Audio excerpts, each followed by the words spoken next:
right, John, welcome to Chase Field as this road trip continues from San Diego to Phoenix. The Dodgers take 2 of 3 from the Padres and now set their sights on the Diamondbacks for the first matchups of this 2022 season. Hope your week's off to a great start. Joe Davis, Jessica Mendoza, Kirsten Watson joins us in a moment. Dodgers and Padres split the first 2 games of the series. It made yesterday a rubber match, and the offense came to life.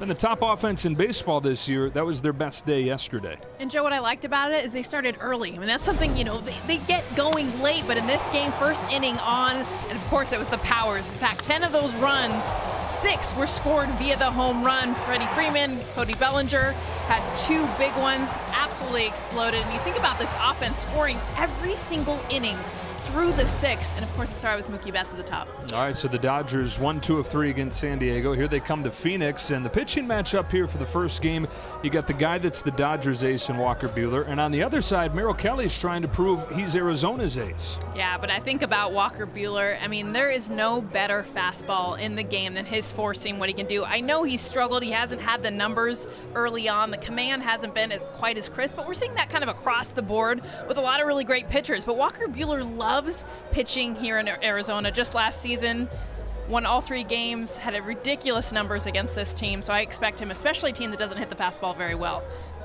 And then on the flip side, you got Merrill Kelly. I mean, this is someone who has been outstanding. That .59 ERA, I expect that to kind of change a little bit, but he also hasn't been able to find a win against the Dodgers. Yeah, just 1 run allowed by Kelly over his first 3 starts this season, but you're right, in his career 7 starts against LA, no wins. Per usual, a lot of Dodger blue here at Chase Field, where we'll have first pitch coming up on Sportsnet LA. First of 19 times this season, and before they do, we go down to the field. Here's Kirsten. Thanks, Joe. Well, look, today Cody Bellinger was named National League Player of the Week, and he told us today that it feels good. He's been coming in every day, grinding, working really hard to stay consistent as well as to stay healthy. While this is a validation for him with the results he had last year, he did say that it's still a stepping stone, and for him, it's a continuation to get the results, guys. All right, Kirsten coming off that 2 home run day in San Diego. Now leads the team with 4 home runs on the season.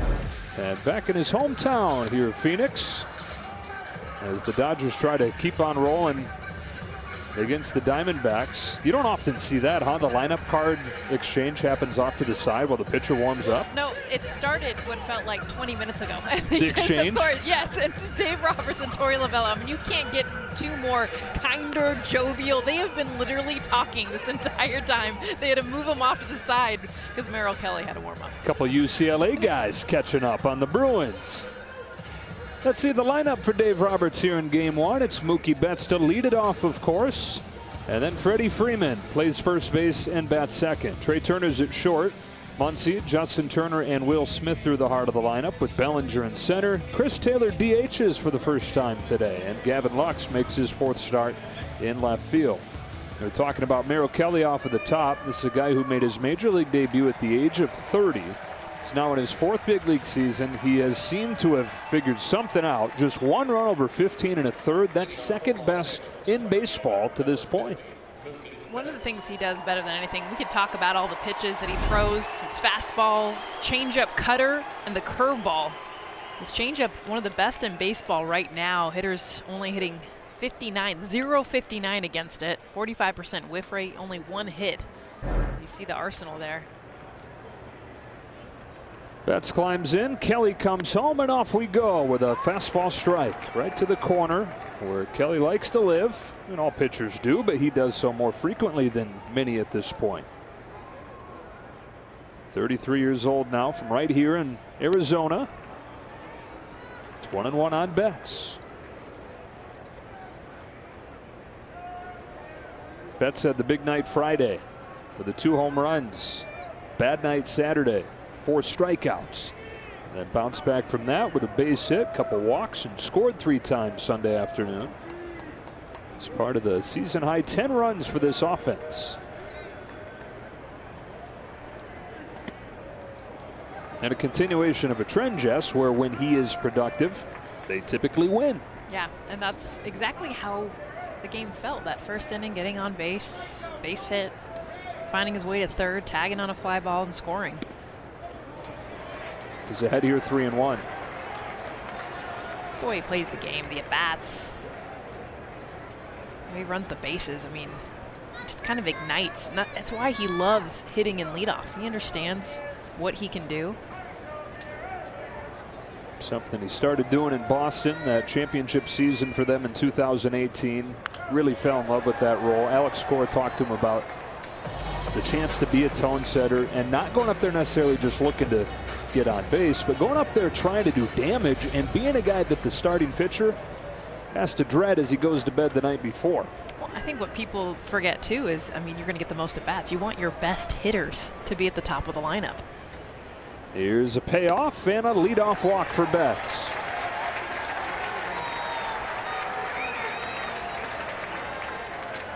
Leadoff man on for Freddie Freeman, who has been tearing the cover off the ball lately. Had a home run yesterday, his third over the last 7 games, time where he's hitting above 400. The Freddie chance travel too, apparently. Yes, exactly. My favorite was him high-fiving his dad. Here you go, sitting right next to the dugout. So he loved playing in San Diego with his dad there. He loves playing here in Arizona because he's absolutely hammered the ball here in his career, and he picks up right where he left off the last time he was here. Ripping a double into the corner. Betts stopped at third, and the Dodgers in business right away. Wow, that was a screamer. How about being aggressive first pitch? I mean, you could tell he honed down middle in fastball, and he gets this right in that zone that he has been absolutely crushing. The thing is, right now with Freddie Freeman, there really isn't a zone that he can't hit, but I'll tell you what, middle in is where you want to stay away from. How about this, Jess? He now has 54 hits here in his career. 26 of them have gone for extra bases. He's got 9 home runs at Chase Field. That was his 16th double. Those are numbers the guy puts up when he's really good against a team in his own division. He'd never been in this division until now. Trey Turner takes a strike. On base streak at 34 games for Turner after a 1-for-4 day yesterday. He's been their best hitter in these situations so far, and is top 5 in the league in runs driven in. And an 0-1 from Kelly. Chops one along the line. Base hit down the line into the left field corner. They waste no time. It's 2-0 before Kelly gets it out.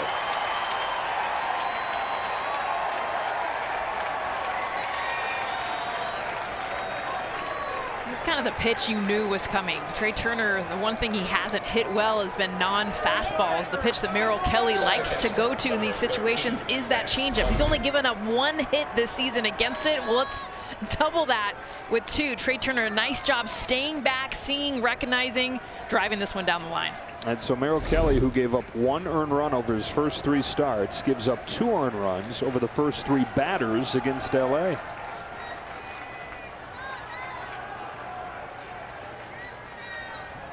Now Muncy's turn.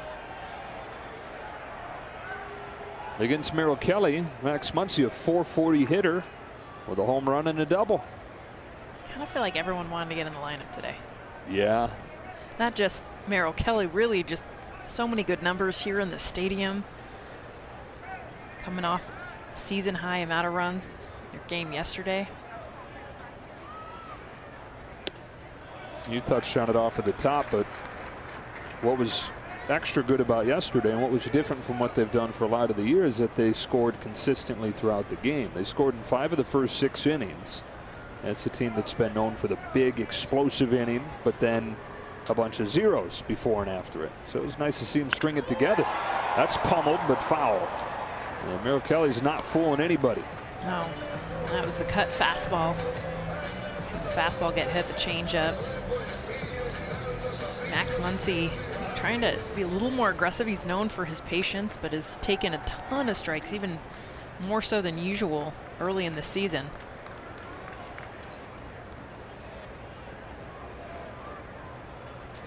On a 2-1 pitch. Watches it miss badly. Ball 3.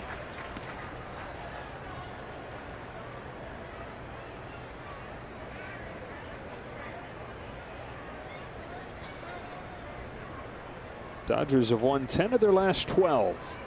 That's since dropping the opening series against Colorado.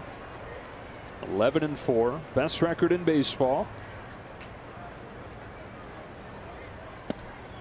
D-backs actually come in having won 3 of their last 5 games after just a horrible start. Still, though, you put it all together and they're 6-10 and in last place in the division. It's a team that last year lost 110 games, tied with the Orioles for the worst record in baseball.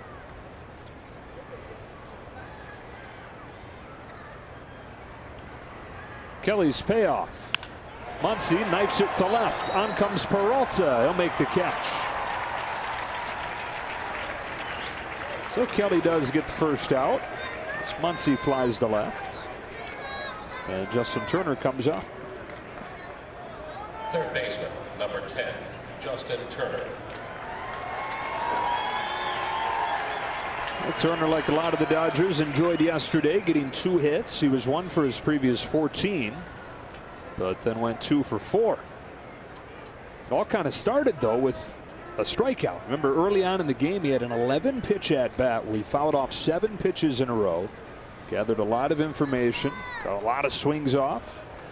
And it was after that that he picked up those 2 hits.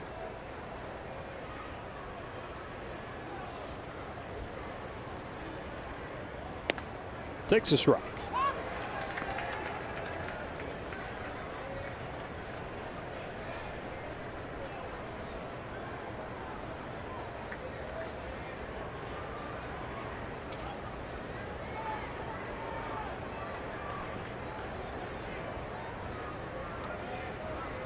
Mookie's going over with Dave Roberts.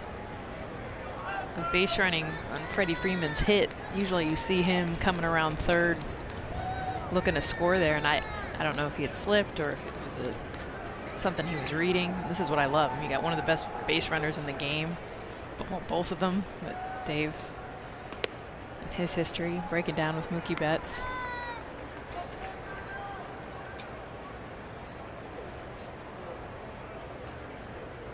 Mookie loves to go graduate level. Yeah, this is master's degree. Everything inside baseball. He's one of the best ones to talk to about it. 1-2 on Turner.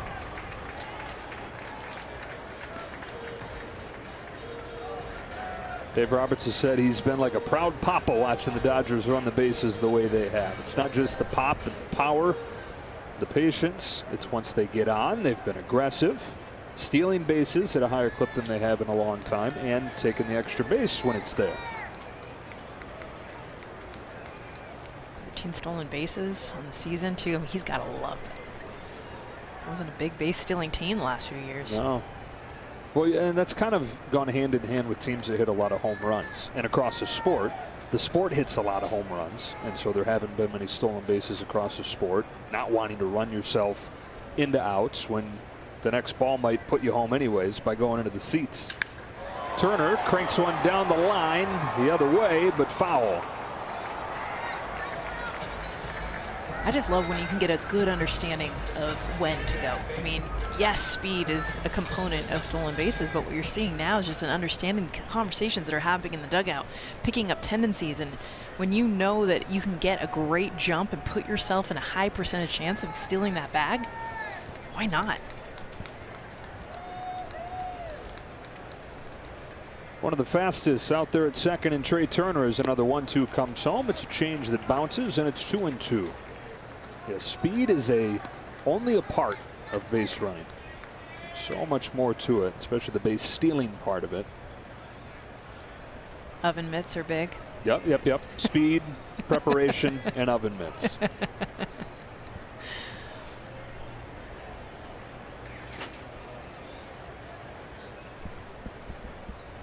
On a 2-2, Turner chops it left side. Third baseman Perdomo gets Trey Turner and guns it to first for a double play. That's the rookie Gerardo Perdomo, who's playing third base for the first time in his pro career. And that double play helps Merrill Kelly limit the damage to 2. Diamondbacks coming to bat for the first time tonight. Let's see their lineup. Dalton Varsho's the leadoff man. He plays center field. Then it's Ketel Marte at second base. Veteran David Peralta in left. Christian Walker, the cleanup man and first baseman. Seth Beer, DHs. And right, Pavin Smith, then Kelly, Ahmed, and Perdomo made that nice play to finish off the first inning. Well, the Dodgers starting staff has been the best in baseball this year. But would you believe that Walker Buehler is the outlier the other way? Everybody's got an ERA below 3 except Buehler. He's coming off a game against Atlanta where he gave up 3 runs on 8 hits uncharacteristically. Over 5 innings and a 3-1 defeat. His first pitch of the night is a fastball that Dalton Varsho slaps foul. What have you seen with Walker Buehler? You know, the four-seam fastball is his best pitch, and he's got a lot of them.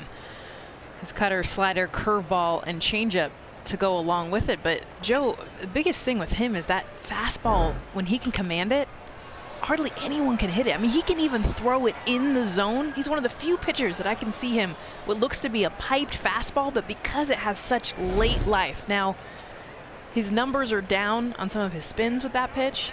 So I could see if that pitch starts to spin the way that we know it can, he's going to get right back to where we know he is. And you said right off the top tonight, maybe the team to get right against. Varsho pulls it in the air to right field. There's Mookie Betts for the first out.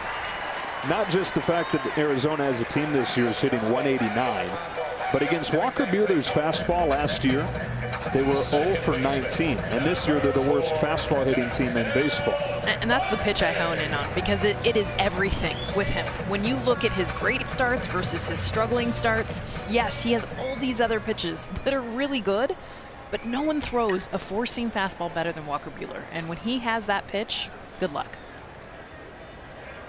One gone first inning. Here's Ketel Marte, who is the cornerstone of what they're trying to do around here, but is off to a miserable start.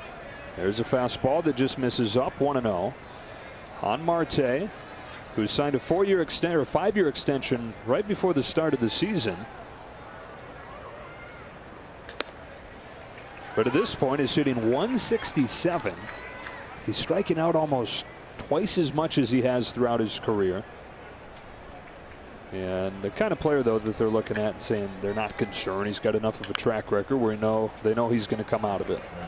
It's also been the errors, though, defensively. Yeah. I mean, that's what's jumped out to me. I mean, there's a lot of hitters. We see it with the Dodgers that are struggling right now and coming out of spring training that was shortened. But Ketel Marte, he's got 3 errors already on a team that has been struggling defensively. 18 as a team, most in the league. Buehler rocks and fires. Waited on a breaking pitch and flipped it foul. There were a lot of people that thought Ketel Marte was going to be a trade chip, and it would make sense, right? But as the Diamondbacks were evaluating the roster this winter, somebody said to the GM, Mike Hazen, we don't need fewer Ketel Martes. We need more Ketel Martes. And that really hit him. He said, look, we got to commit to a guy like that and to the guys that are here. That's a ball, and it's 2-2. And he said they felt like this was the right move at the right time, trying to put a foundational piece in there that, again, the guys that are currently here see, and potential free agents moving forward see. Full count.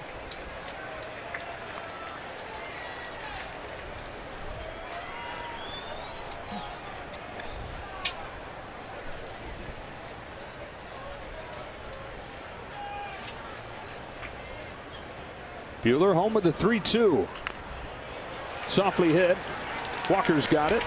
2 out.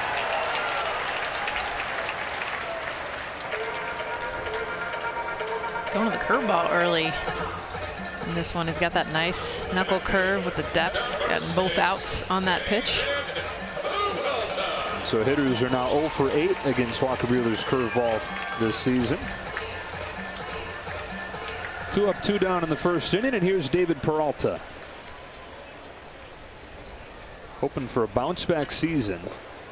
It's a guy who's very consistently been a solid hitter for the Diamondbacks, but last year his worst year, and a slow start this year, like so many of these guys. Averaging just 3 runs a game. He's a bat they'd love to see get going, not only for their own offensive production, but when you were talking trade pieces, I mean, David Peralta, the seasons that we've seen him be successful, he would be a prime target. Another breaker. Backs up Freeman. Knocks it down and feeds Buehler to finish off a 1-2-3 first on 12 pitches.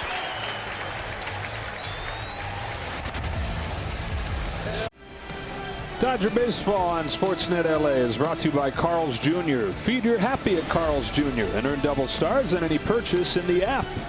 And by Nissan. Choose Nissan today for great offers on our most exciting lineup ever. Shop NissanUSA.com.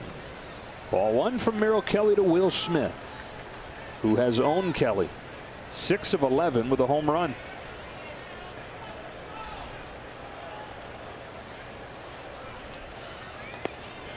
Spins one in there for a strike. It's 1-1. The Dodger catcher played 2 of the 3 games in San Diego. Had the day game off yesterday. Ahead here 2-1.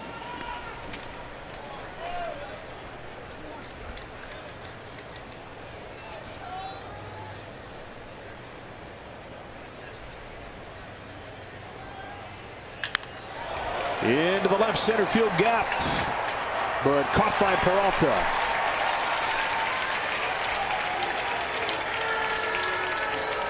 That's one that just sounded like he may have gotten all of it when he hit it 102 miles an hour on a changeup. Will Smith, a very patient hitter. Always has a great plan when he's up there, knowing that Merrill Kelly's best pitch is a changeup. Almost felt like he was waiting for it. Got it. Just missed hitting it out. It's already the third ball, Jess. You mentioned it was 102. Third ball hit 100 miles per hour or above against Kelly. To the first 6 hitters of the game. Here's Bellinger. First pitch high heater, fouls it back. Don't do it, Cody. Leave it up there. Get your hand out of the cookie jar. His success largely has come as he started to lay off those pitches. And that success has come in a big way. National League Player of the Week. After the 2 home run game yesterday. This one he hammers to straightaway center. Varsho back. My goodness. That ball is absolutely crushed and dies on the track. Another ball hit 100 miles per hour.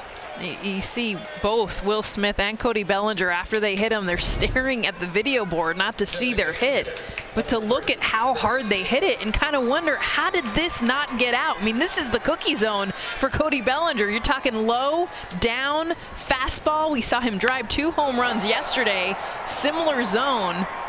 It's the deepest part. Loud outs. Yeesh. 2 gone, second inning for Chris Taylor.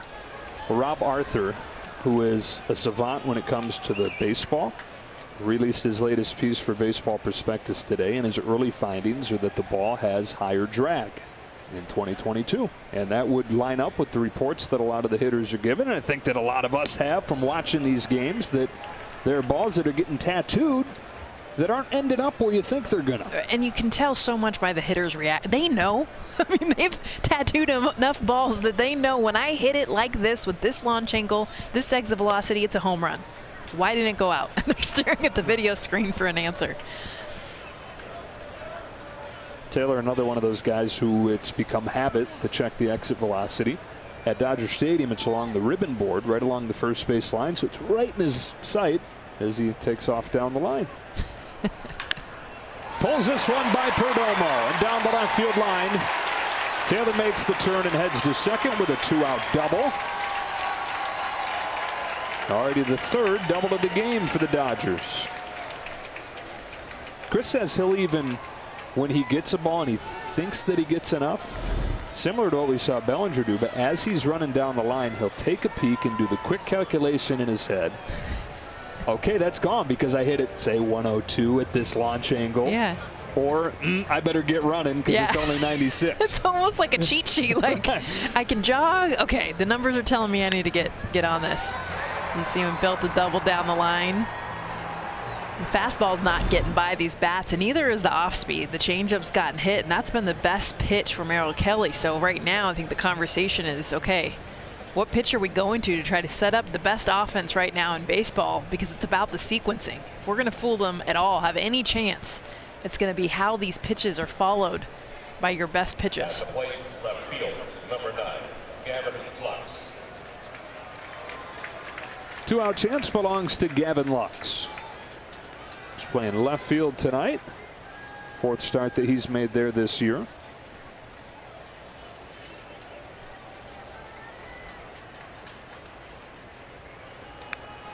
Fouls off the first one. I mean, we've seen the Dodgers all season long. Like, they take a lot of pitches. Merrill Kelly right now, it feels like they can't wait to swing the bat. I mean, normally patient hitters like Gavin Lux, Will Smith, all of them are swinging early. And you know, Kelly knows that's the track record, right? He thinks there's probably some strikes to steal.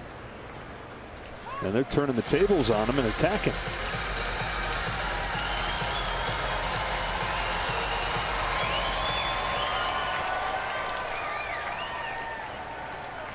One fastball, curveball to get ahead 0-2.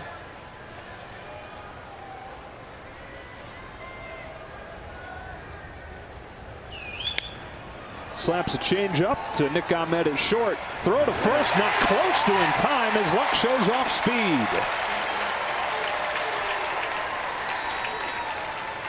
Yeah, this is a bad read from Nick Ahmed. Great shortstop. Normally just actually coming off the injured list this last week, and right here with the speed of Lux, you got to come through this. Instead, watch him stop to take that extra hop. Watch him stop here, get that extra hop, and think he can throw it. You've got to come through that if you've got any chance. This is like a slap because he's leaning out in front and he gets a huge head start. It's just understanding your runner where you're at. Never let that next hop get there with speed like Lux. Gavin Lux, 2nd fastest Dodger, behind Trey Turner. And the 5th fastest player in the National League at this point. So 1st and 3rd, 2 gone. Mookie Betts trying to extend this 2-0 lead. He took a changeup, 1-0. By the way, you got Cody Bellinger and Will Smith back in the dugout going, I hit mine 100 miles an hour. He hits his 60. That's the game of baseball. Yeah.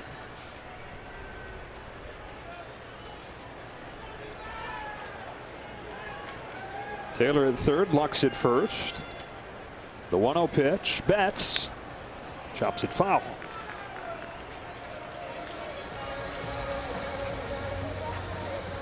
Mookie, after the 2 home run night on Friday, what really ate at him on Saturday was that a lot of the strikeouts, not that they happened, but they happened when they did, with runners in scoring position, when he had a chance to really help the team out.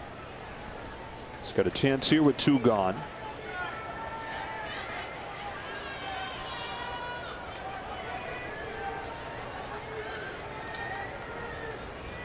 On a 1-1 pitch, pulls it sharply. Perdomo, soft hands, gets Lux at 2nd, and that's the inning.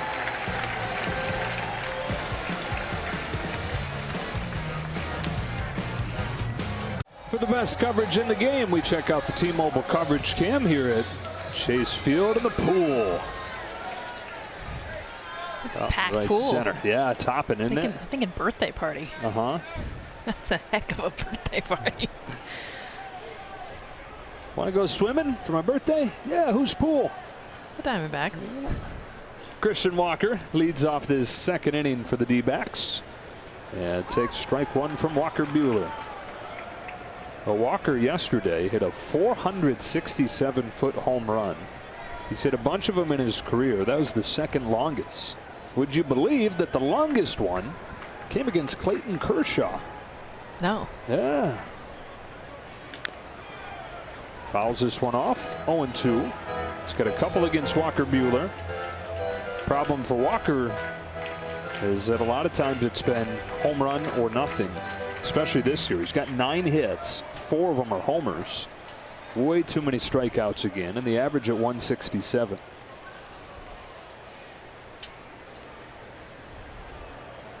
On an 0-2, he watches a slider miss.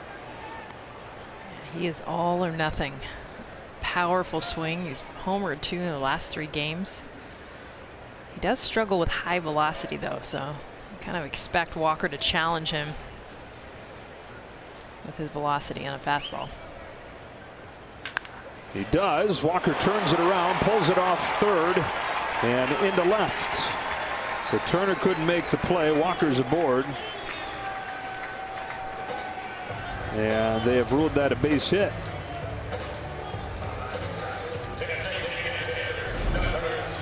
This was hit hard. Gets around on this. It's a play that Justin Turner has made, can make, but it's also quick reacts. What do you think? Error. Yeah, I'm with you. Especially seeing the replay. It rolls up. Yeah. He gets his body behind it.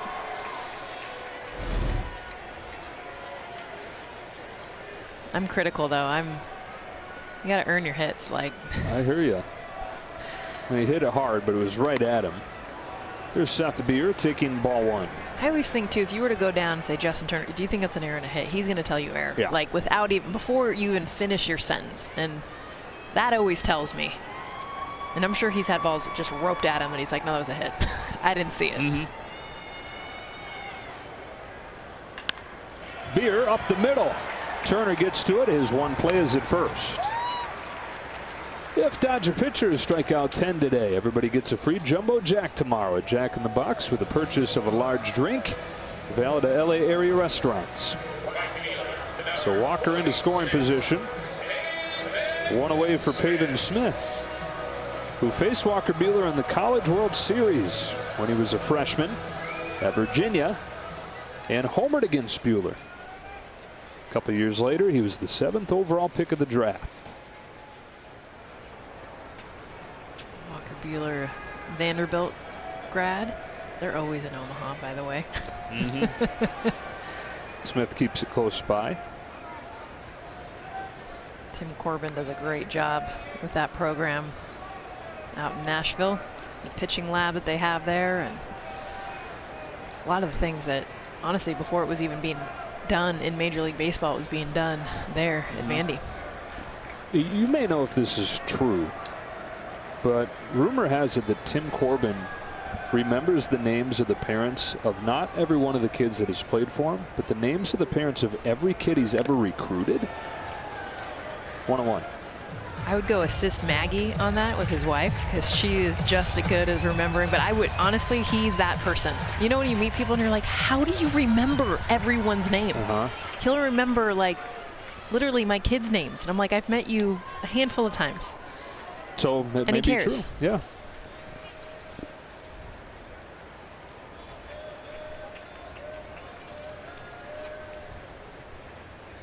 Walker in second, one gone. Smith takes ball 2 from Buehler.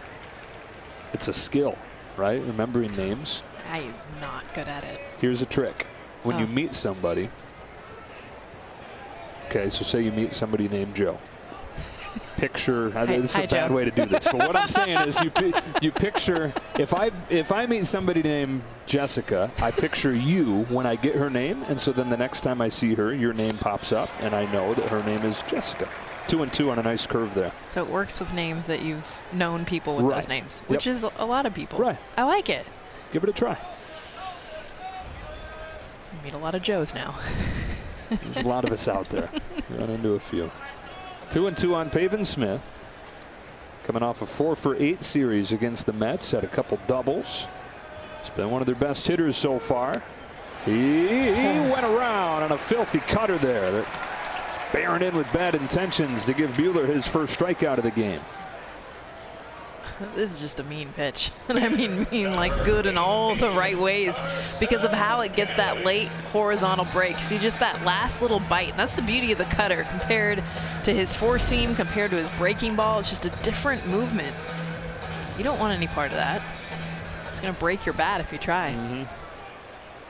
Up to Carson Kelly with 2 out. And the Diamondbacks desperate for Kelly to get back to what he was doing early on last season, or somewhere close to that. Kelly got off to a huge start, but then he had some injuries. He broke his toe. He broke his wrist, actually on a fastball from Walker Buehler, and just wasn't the same after that. And this year, he's 4 for 36 with just 1 walk. On a 1-0 pitch from Buehler. He lifts one to center field. No big deal for Cody Bellinger. If his ball didn't make it to the wall, that one stands no chance. That does it for the Diamondbacks, and after 2 innings, the Dodgers lead it 2-0.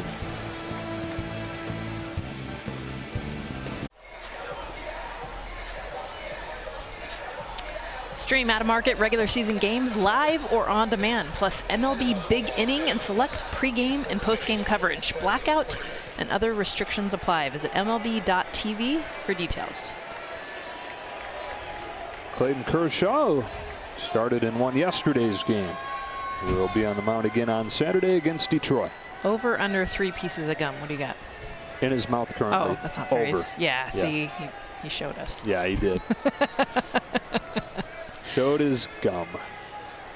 Freddie Freeman leads off this third for the Dodgers. Rifled a double. First pitch that he saw his first time, and here watches one loop in for a strike. Only continuing what he's done in this ballpark, where he's the #1 hitter of all time. OPS above 1,000.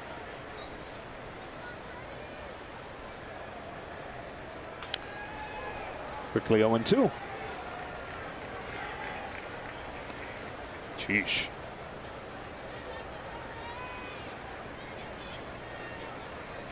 Surprised he didn't sign with the Diamondbacks. Right.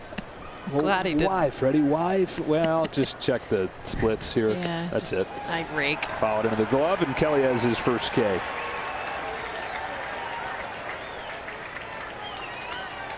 I like the pitch mix on this. He went curveball down, then fastball up, just changing the eye level, changing the velocity. You get a hitter like Freddie Freeman, who, by the way, was on that curveball, just missed it. You elevate, even though it's 92, looks more like 95 following that curveball. Here's Trey Turner. Already extended his on-base streak to 35 games with a 2-run double. Extended his team lead in RBIs, too. He's now got 15.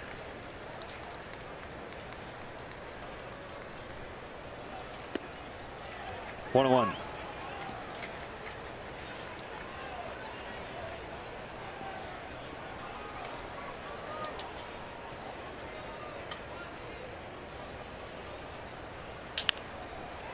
Chop to third.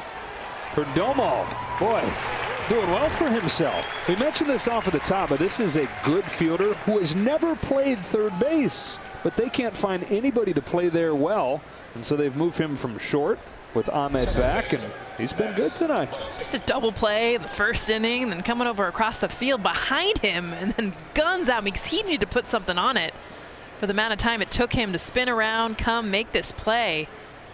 Helps that shortstop's his background, but even moving in that much closer, we've seen players really struggle with it. Not Perdomo tonight.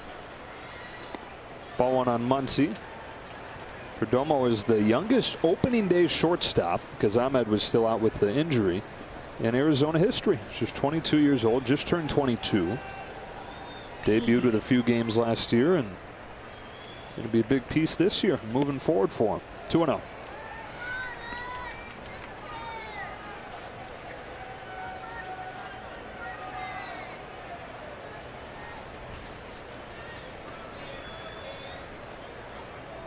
Muncy flied to left his first time on a 2-0 pitch.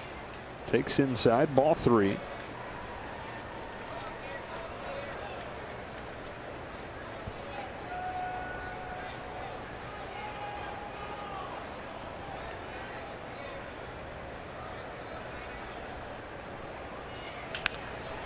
Attacks it and foul.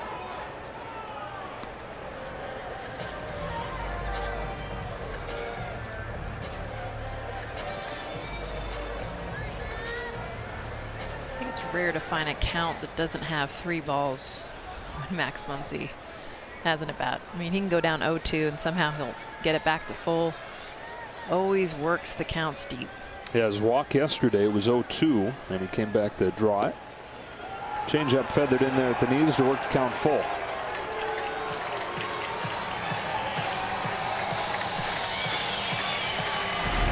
It does take a lot of strikes, though. This is 3-1. This is a pitcher's pitch. You don't want to hit it. It's a changeup. But Max Muncy still kind of figuring out his own strike zone. He was going for the walk. On a payoff, he swings and misses at the high fastball, and that's the inning. Bookend K's on a 1-2-3 third.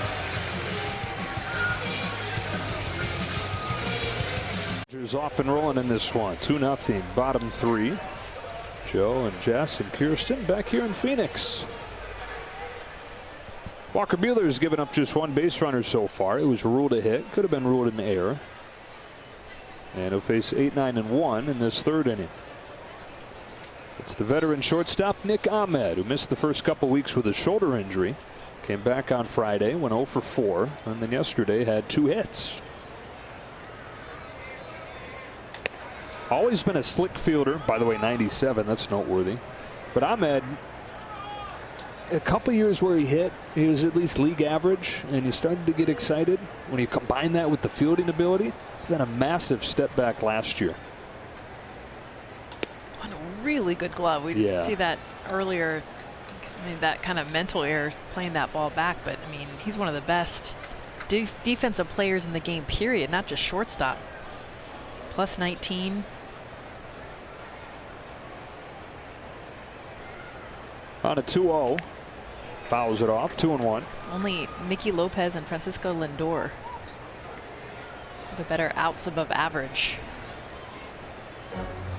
Will shaking that one off.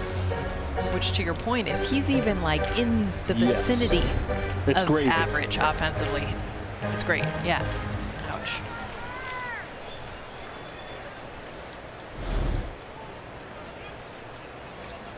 Life of a catcher.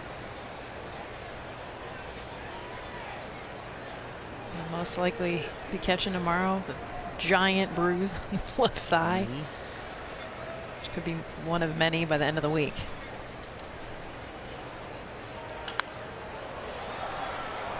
Two and two. That 97-mile-per-hour pitch to start this at-bat, by the way, is the hardest one that Buehler's thrown this year. And you look at the lack of strikeouts so far, and you compare it to the full body of work in previous seasons, it's like, what's going on? But if you take a peek at where he's usually at, 3 starts into the year, this is about the strikeout rate you're going to find. Yeah. Home with a 2-2. And he gets a strikeout here on a chase on a slider. It all comes off of that fastball, Joe. Him hitting 97 at the top of the zone, and then you follow up with this. You get a slider that just bends away, and you got a defensive swing now from Nick Ahmed because he's got to protect high velocity fastballs. It's really hard to hit a breaking ball down. Second K of the game for Buehler. And here is Perdomo, the young infielder we were just talking about.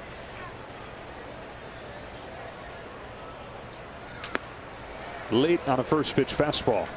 Started this season 1 for 22, but is 5 for his last 10 with a couple doubles and a triple.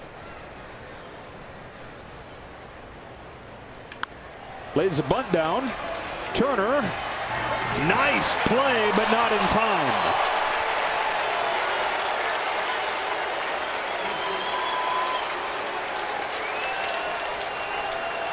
Let's see.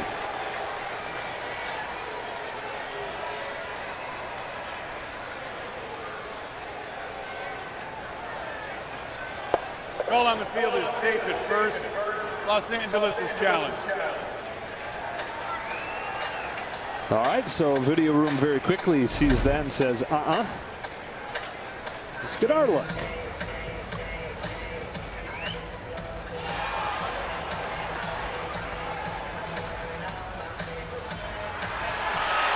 Looks like they get him. I'm looking at the big screen here at the stadium, which is why the crowd is reacting the way they are.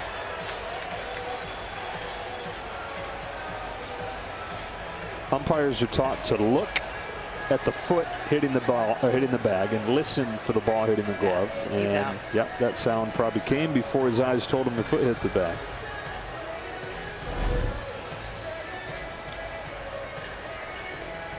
I like the new earpieces, by the way. It's so good, isn't it? Giant headsets. Oh, I see what you're saying. I meant After the announcements. The field is overturned. The runner is out. Los Angeles retains their challenge. All right, so that is a heck of a play by Justin Turner, and Perdomo is the second out. Justin Turner had to come a long way to make this throw and does a perfect job. You want to be rewarded, and he does. It's a bang bang play, but Perdomo's out.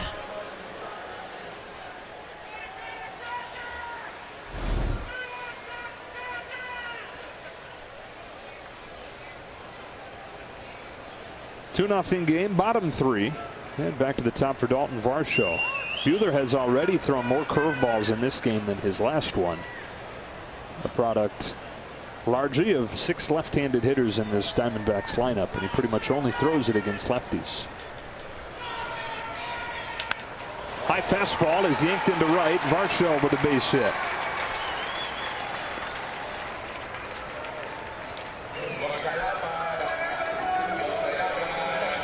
Yeah, this is that cut fastball, but you can see it's over the middle of the plate. Still up. Varsho, great hands. Does a nice job of getting 93 at the top of the zone.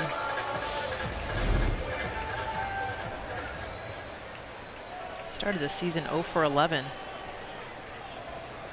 Starting to come on strong. One of those rare players that's a center fielder and can catch. Right. Here's Marte with 2 gone. That's high ball 1. They're going to have him play mostly center field this year. They wanted him and several of these guys that have bounced around in recent years to be able to focus on one position. And that's an especially potentially grueling combo. Going and running around all that space in center and then going and squatting down behind home. Yeah. Well, and he's not a catcher playing center field. I mean, he can move, he can run. He's a really, really good outfielder. You've seen in the past where you get someone that is a catcher that they're like, we got to find a spot for you, and they put him out in the outfield. As an outfielder, I'm always you think anybody can do this, huh? No. Varsho's good.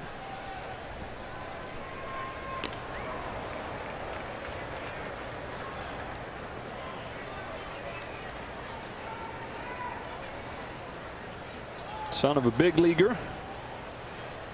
Named after 2 big leaguers. The easy one is his last name, Varsho, for his dad, Gary. His first name is in honor of his dad's old big league teammate, the late Darren Dalton. Marte went around, and it's 1-2.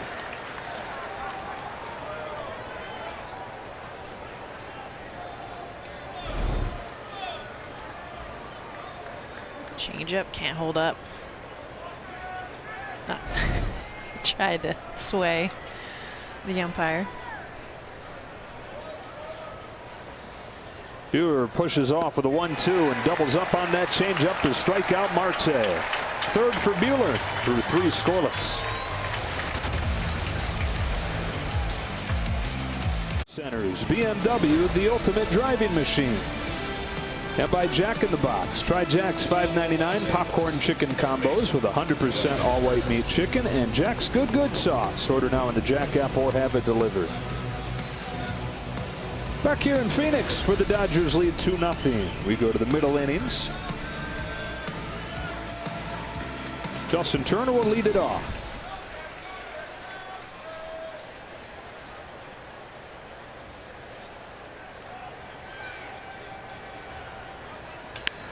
First pitch breaker from Kelly is lofted to right. 1 pitch, 1 out.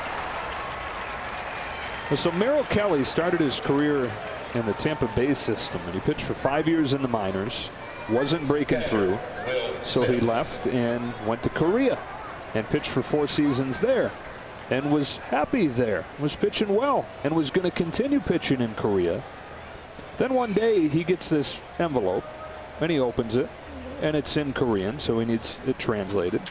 And by the time he figures out what it says, he's looking at $180,000 in back taxes that the Korean government is saying he owes. And he's like, wait a minute, what? Like, where in the world did this come from? And this complicated saga unfolds where he's trying to figure out why he owes all this money.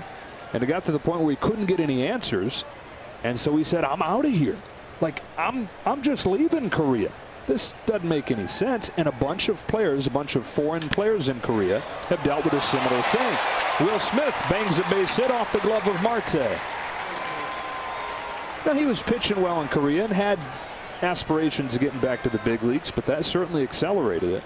It was as much I'm getting away from there as it was I'm getting back to the majors. Yeah, well, and it's interesting because I didn't know that. And the season that he left was actually his worst season there. His best season was the one prior. So I was like, that's funny that now he's going to leave when the money's not going to be as high.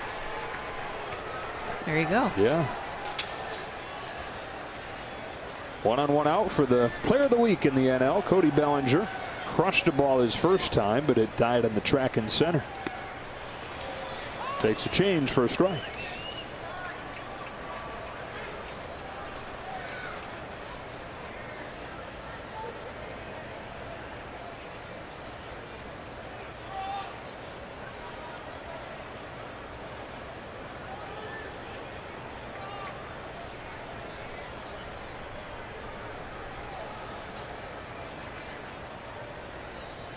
Kelly's 0-1.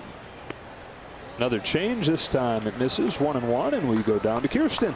Yeah, Joe, with Cody Bellinger, today he talked about just he's gained some weight, which has allowed him to be a little bit stronger. In this offseason, a big focus for him was strengthening his scaps as well as just his core, getting that mobility in his shoulder to kind of go through that full motion of the swing. So now getting that in the full spot and adding just a little bit of weight to create some strength, it's really put him in a best spot. And he said that he believes it attributes to some of the success he's having offensively, guys. And certainly played a role in the down 2021 season.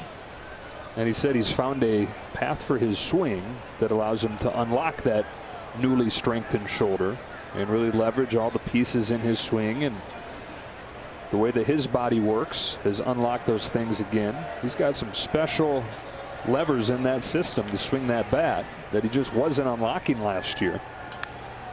Pops this one back. Oh. Fernando, look out.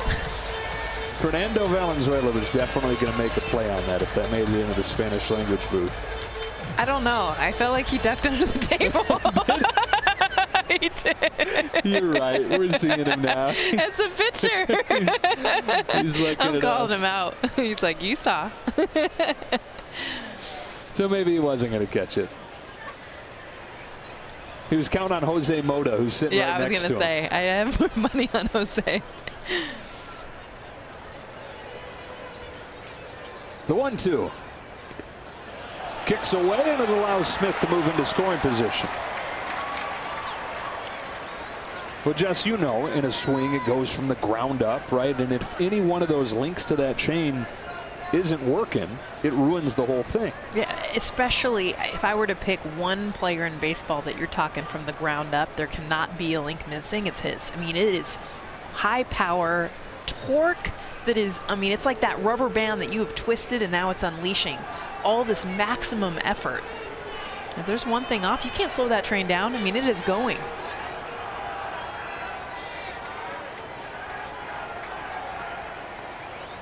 Another way I've heard it described, snapping a towel or snapping a whip. If you don't do it correctly, it just kind of limply falls and doesn't snap. You don't get that whip action at the end of it. Yeah. Chased here, 2 out. You clearly had brothers and sisters. If you're talking the whip towel. Yeah. My brother used to get me with that all the time. He's good look at the changeup. This is the best one we've seen from Merrill Kelly. This is the pitch coming in that he's absolutely dominated with. Hasn't so far until he throws it to Cody. And remember, Cody's zone is low in the zone. So he's already looking down, which makes him susceptible to chase something even low and out of the zone. It's a hard changeup. It's a unique changeup. There aren't too many others you can think of that are like that. One of them is Zach Greinke, and that's the guy that taught Merrill Kelly his. And they were teammates here a few years ago. Taylor fouls this one back. Throwing it more and more. It's moving more than ever. Spent a lot of time refining that pitch this winter. And once he thought that he had the grip down and was doing everything that he needed to with it, he said what it becomes then is just stop thinking about it. Stop trying to be so fine with it. And just throw it. Don't manipulate it. Well, and that makes it look even more like the fastball, which is the whole idea, is throw it exactly how you throw your other pitches. Which is one of the hardest things to do because of the grip and what you're trying to do to it. Releasing it the same way, but if you can have that mirror your fastball, it's one of the hardest pitches to hit because it's not 10 miles an hour slower. You're talking 5. It's just enough. Only thing he's missing is the Greinke grunt. That adds to the changeup deception. 1-2. I'm like keeping my eye now on every foul ball that's hit back. feel like I got to cover you, Joe. Yeah, I have no plans on catching it, so.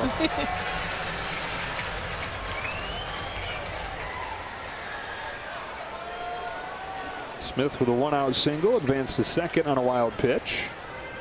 1-2 on Chris Taylor in a 2-0 game here in the fourth.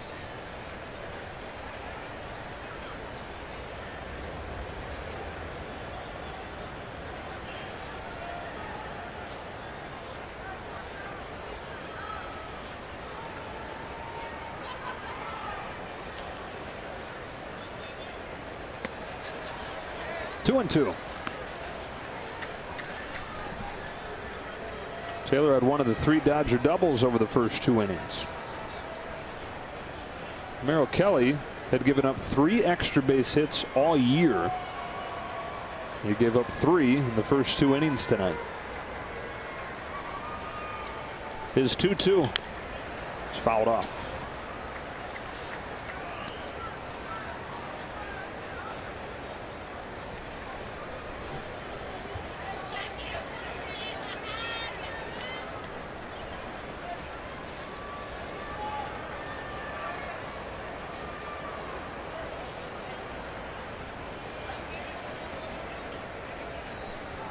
Another 2-2. Just misses. It's full. It's a good take. This is the Dodgers being able to 2 strikes, not swing at this. I mean, this is a fastball low and away, but it's a ball. Barely. It's a pitch that Merrill Kelly definitely wants the chase on. Home plate umpire tonight, Adam Beck. On a payoff pitch, Taylor. Wow, what a take that is. On a changeup, looks like a strike for a long time and then disappears out of the bottom.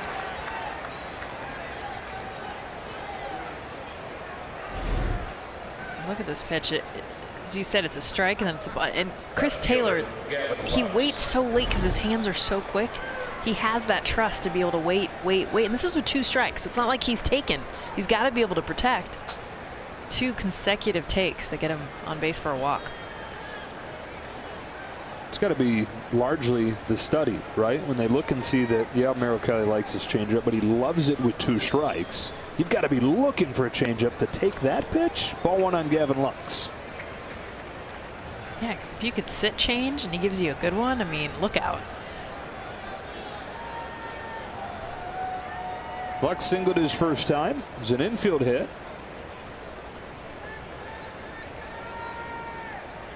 With 2 on and 2 out. He takes a strike, 1-1.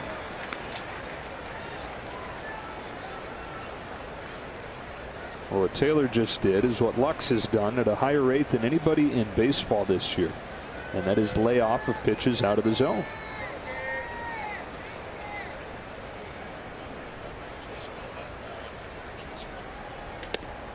Takes this one. That was an easy one to take. Jumped out of the way of it. It's 2-1. This is something coming up through the minors he was very good at, but his first few years in the majors was not. That 26% chase rate is worse than average. He's gone from that to 12% to lead the majors.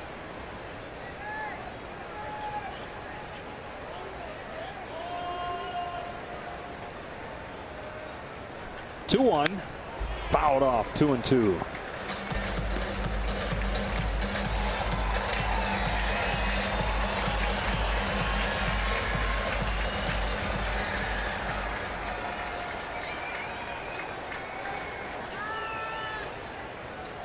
It's another area where Lux has excelled with 2 strikes.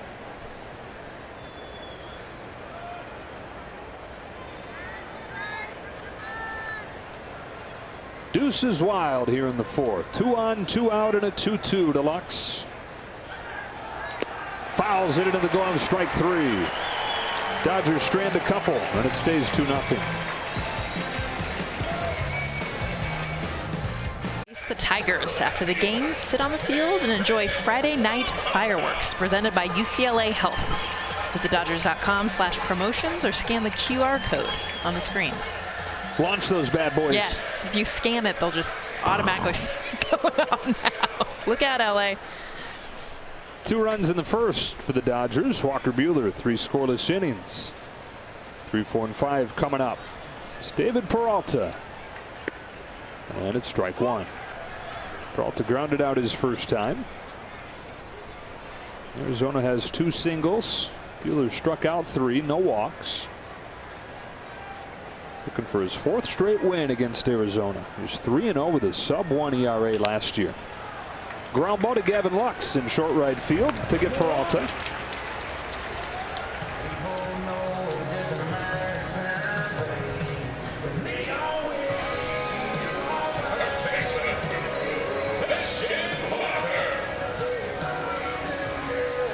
One away for Christian Walker.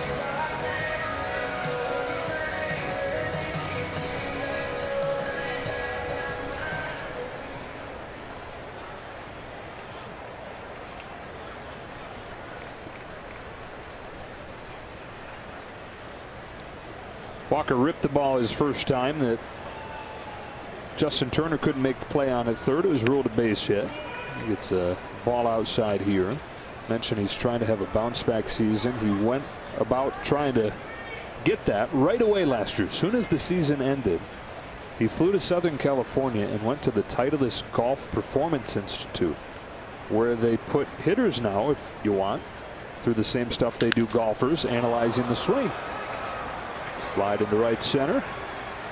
Cody Bellinger waits on it to come down. He's got it. Christian said, look, our bodies change as our careers go on. The way that teams attack us changes. And so my swing probably needed to change too. And so he went and got wired up, went through his swing. They got all the data on the way that his body's moving on his bat path and took that information and made some tweaks. It's crazy. The technology. And I mean, I love it. I also feel like it can be overwhelming because there's so much information out there. But when you're talking about getting your body awareness, I mean, it's not numbers. That's not just, really cool video stuff. That's, you understanding what your body can do against what the numbers are showing. Seth Beer with the bases empty and 2 out.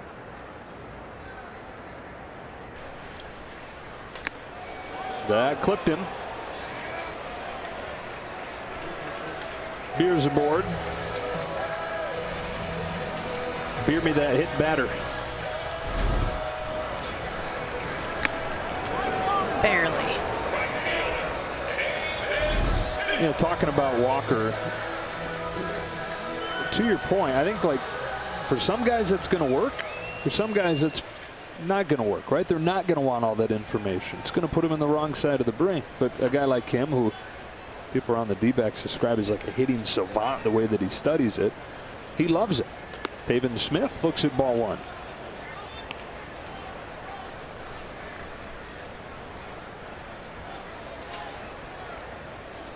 Yeah, and then you get some guys that are just like, I'm just going to show up and hit. I don't want any information. Don't tell me. I don't even want to know who's pitching. Curve, cut on and miss. He's thrown a bunch of those. 1-1. Tell you what, Walker Buehler, seen the velocity up, cutter velocity up, spin rate. I know that doesn't think about new numbers now, but that allows for that movement on the fastball. Something that was down the last few starts. Beer advances to second as this curveball gets away. And a hit batter and a wild pitch, and it's a chance with the runner in scoring position for Arizona.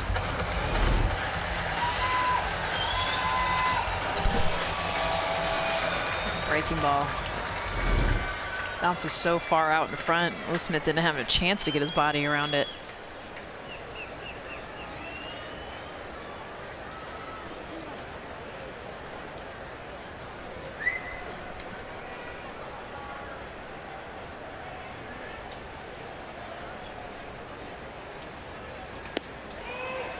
Takes a strike, 2-2.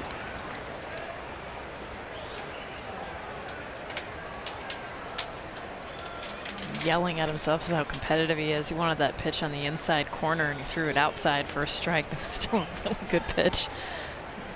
Hitting his backside.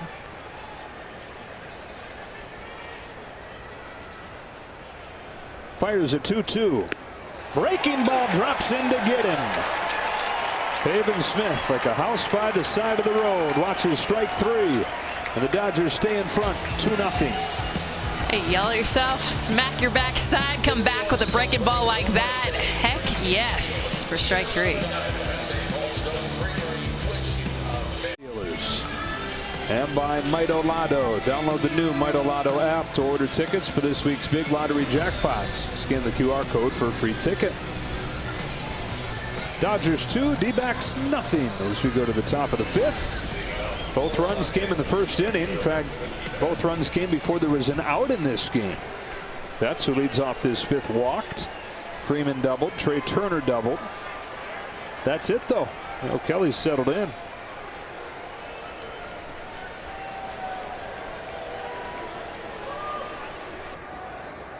First pitch of the 5th is in there for a strike.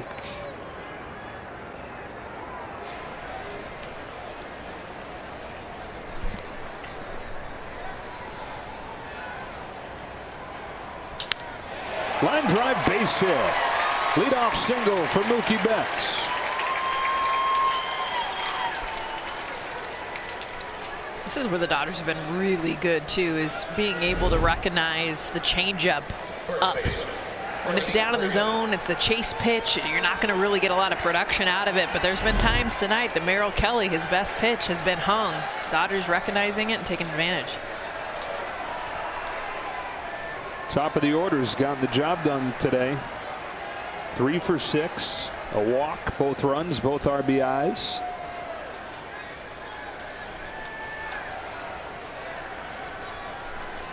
There goes Betts, got a great jump. Kelly's throw not even worth making.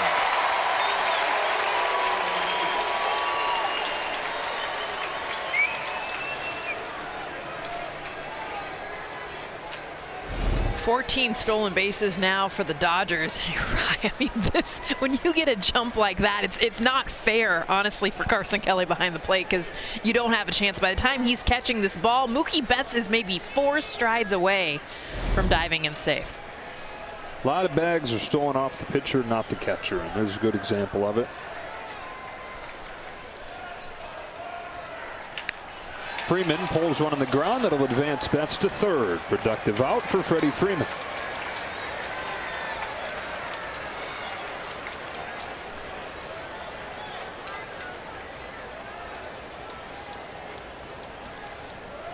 Brings up Trey Turner, who drove in the 2 runs back in the first inning with this double. Nice job on a changeup. Almost like he was expecting it. Got around it, doubled it down the line. This is what we've seen Trey Turner do. Leads the team in RBIs. Goes after the first pitch. That's shallow right center. Whoa! A collision and a catch from Smith. And Marte's still down.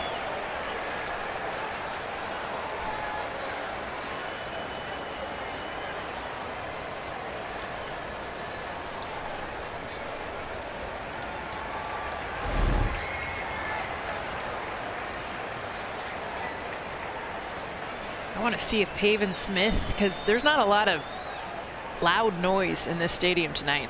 There should be no reason why Ketel Marte, and I don't see Smith calling it loud. If you're coming in like that, you have to be the loudest person in the stadium because of that. He's blind going back. He can't see. He's going his 100%.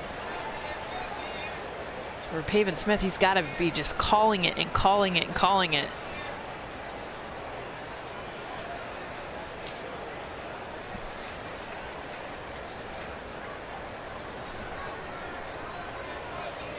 Talked about it.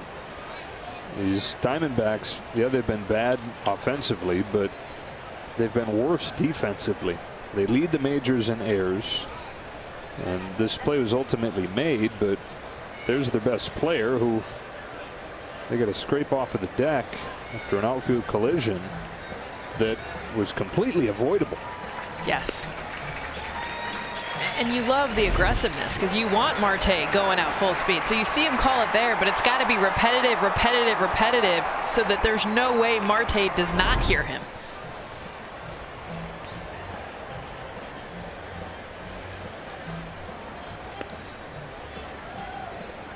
Torey Lovello just one more time. Ketel Marte said, I'm fine, but I think he wants to make sure, his head especially, this isn't something you have to push through. Don't try to be a hero here. It's early in the season. They need him. Last year was a great year for him when he was healthy, but he had a hamstring issue, he had a back issue. So he missed 70 games, but he hit .318. OPS above 900. We're about 730s league average. Got to have him healthy to have any semblance of offense. So Betts still at third. Dodgers have had some chances in this game to add on and haven't yet. Muncy 0 for 2.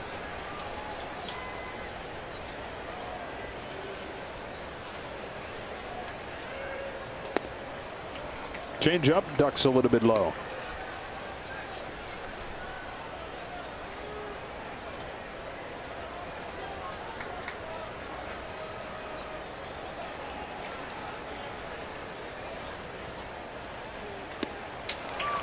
One and one.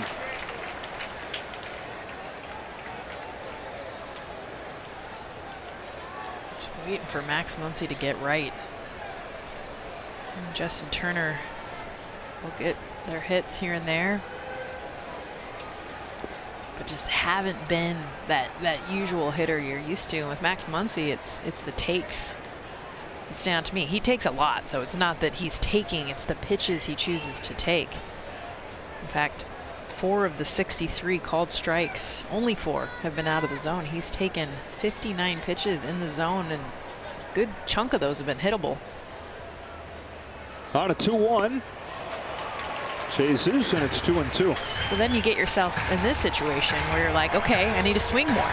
That's not Max either, where he's chasing out of the zone. So still trying to find that balance of when do I be aggressive and when do I sit back and don't swing. 2-2 coming from Merrill Kelly. Muncy, check swing foul. And then the other piece of that is when you do make the decision to swing, do damage on it. When he's right, when he's cutting loose, he's hitting it hard pretty much every time.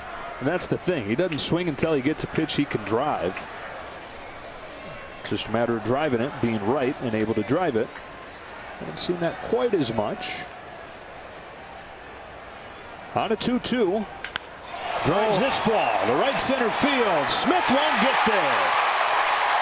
Muncy drives home Betts with a 2-out double, and they lead 3-0. I think that's assist Joe Davis. Haven't seen him hit it hard there with a 2-strike, and he hasn't. He's struggled with this count, with these pitches, and here he gets a fastball, and this is Max Muncy, 104 miles an hour off the bat. I mean, just annihilates it, and every time he does this, good things happen. We've seen big home runs from him, big extra base hits. It's just him getting to the pitches that he can drive, and that was one of them. Snaps a string, by the way, of 9 consecutive games for Diamondback starters, giving up 2 or fewer runs. Strike 1 to Justin Turner. These are the top 2 starting staffs in the National League through the first few weeks of the year. And Merrill Kelly, the best of the bunch on Arizona.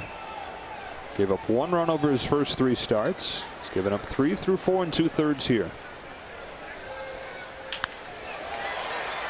To second, and Marte. But the Dodgers add on as Muncy drives home Betts. Halfway home in a 3-0 game. Come to Los Angeles and battle the Dodgers during a 2-game series, May 3rd and 4th. Get your tickets. Visit Dodgers.com/tickets. Giants with a comeback win tonight in a 1-game series. They stopped in Milwaukee on their way home. They're supposed to play the Brewers to start the year, 3-game series, and those are the series that got pushed back into the rest of the schedule. Strike 1 on Carson Kelly, so they played 1 game today, and then they have to go back there in September and play a doubleheader to make up that series. Dodgers have something like that with the Diamondbacks. Obviously more chances to just play doubleheaders with them than the Giants and the Brewers have, not being in the same division. The Giants got 2 in the 8th and 2 in the 9th. Jock Peterson hit his major league leading 6th home run. And Luis Gonzalez, yep, there's a new one. He hit his first career homer. Corbin Burns, too, was dominating that game. 11 strikeouts. Going into the 7th, it didn't look like the Giants were going to score. But then Corbin got out of the game and they scored off the bullpen. There's the reigning Cy Young winner, Corbin Burns. It's pretty good. Pretty good. This could be a Cy Young winner right here on the mound. Perfectly positioned is Max Muncy. And now a word from Jack in the Box. Pop my $5.99 classic and spicy 50-50 popcorn chicken combo. Order on the Jack app today. 2 hits, no runs through 4+ for Buehler. He struck out 4. He's not walked anybody. Good numbers against these Diamondbacks. Going back to last season, 2 earned runs and 24 1/3 innings at .74 ERAs. You look at the pitches by inning, very efficient. 29 total strikeouts.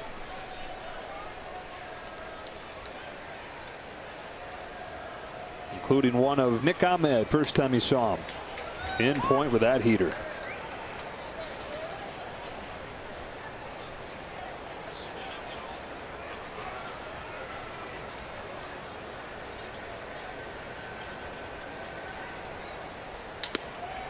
Same thing.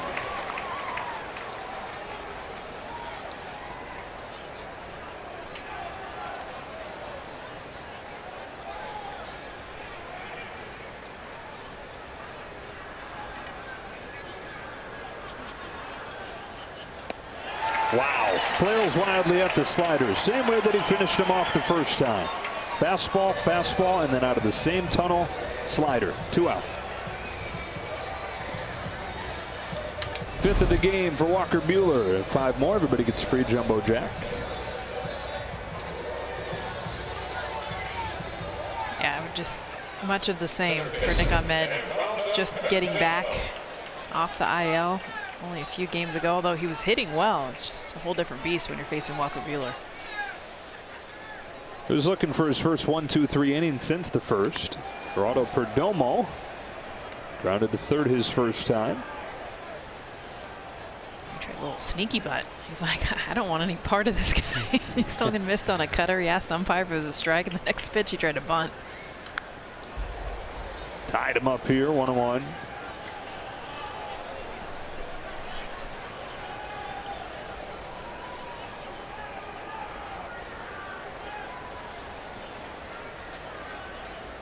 Incredibly efficient tonight, Walker Buehler. 59th pitch. Swung out and missed. Drops the breaker down to 78. For Perdomo, I mean, 22 years old and gets the high velocity followed by that. I mean, this is like a welcome to the big leagues type at bat. Now 1-2. Back to the changeup, and he gets him. Wow. Dismantles Perdomo to finish off a 1-2-3 5th. Brought to you by your Lexus dealers. Everything coming from the top of the order in this one. Dodgers lead 3-0 as we move along to the 6th inning. 2 in the first, 1 in the 5th. RBIs from Trey Turner and Max Muncy. Will Smith 1 for 2 today. Merrill Kelly comes home, and Smith watches ball 1.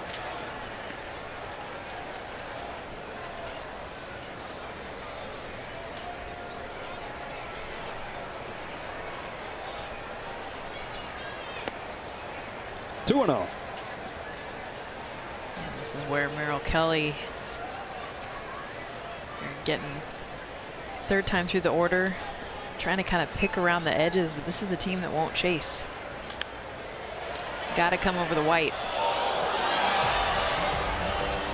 And that's, I mean, obviously the talent of this Dodgers team is so good, but because they make you throw strikes, the percentages just go up for pitches they're going to be able to drive. I mean, this is a game of literally cat and mouse with chasing pitches, and they just don't do it. 2-2. Even a pitch like that, it's a good pitcher's pitch. If you don't have 2 strikes, like, let it go.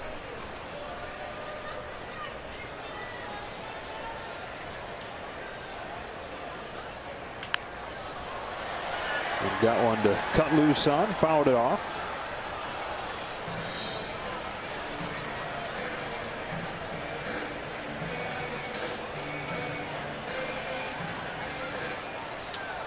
Doing the prep and then using that information to zone in on a specific pitch and a specific zone. There's the prep part. Yes, I love that. Wow. Oh, wow. Smith helped out here as home plate umpire Adam Beck squeezes Kelly and the count goes full. That's a strike. You can't get it much lower than that or it's going to get crushed.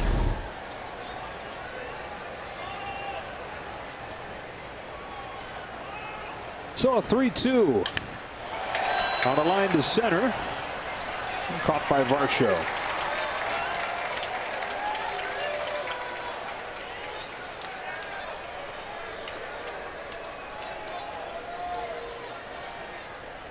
Center field, Cody Bellinger.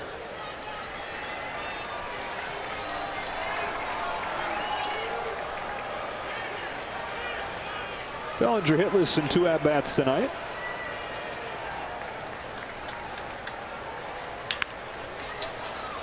Rolled to first. Walker takes it himself. 2 up and 2 down. This is the most pitches that Merrill Kelly has thrown, and Tyler Gilbert starts to loosen. Chris Taylor.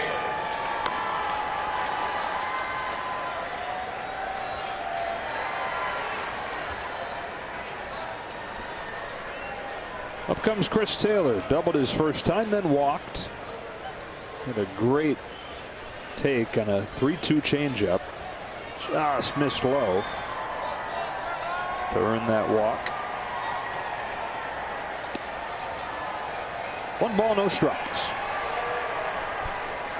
He's someone that's been attacking earlier in the count. Half his hits, over half his hits have come on the first or second pitch of an at bat. And you know that as a pitcher. And you're like, I'm gonna widen this zone a little bit.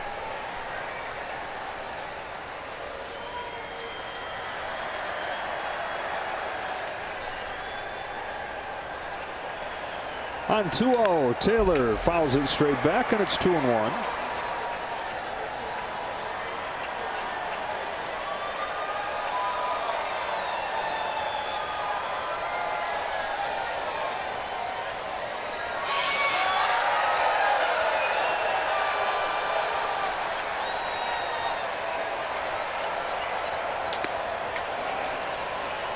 Merrill Kelly's not getting any help, is he? No.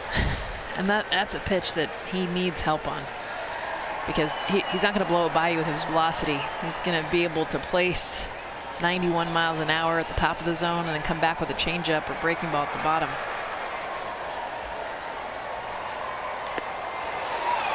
Got this one by him, 3-2.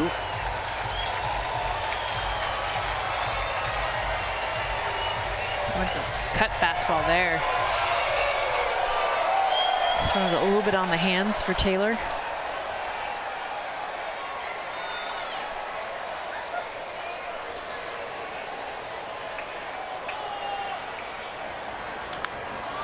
On the hands. We'll do it again.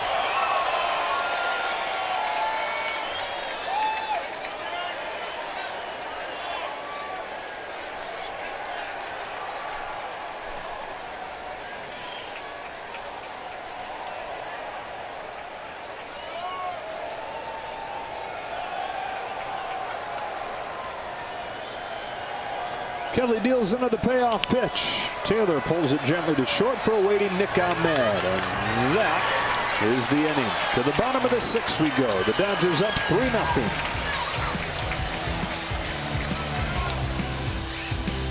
Looking for their 11th win out of their last 13. Trying to move to 12-4. Walker Buehler through 5 shutout innings has only thrown 60 pitches. Incredibly efficient as he is when he's on. I feel like a broken record with the fastball, but it all depends on that, how his night goes. And tonight, pretty dang good. Everything's played up. That is strike on the leadoff man, Dalton Varsho, both in terms of velocity and the spin that he's putting on the pitches. Can track those things in real time, and all the numbers look good tonight, including the ones that matter most. All those zeros up there. Ahead of Varsho, 0-2.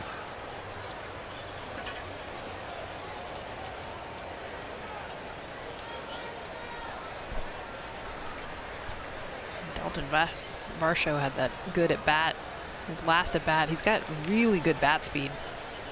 Hand-eye coordination, one of a few that could hit the high velocity up in the zone fastball. Back to Buehler. One away. Now word from Morongo. Good times are calling you. Play with friends. Good times.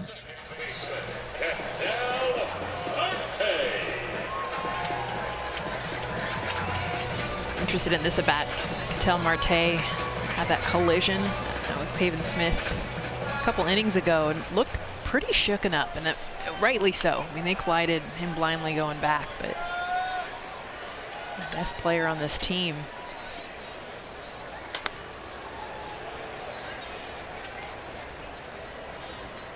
Last 3 years, the #1 average in the league, 318. 6th in OPS.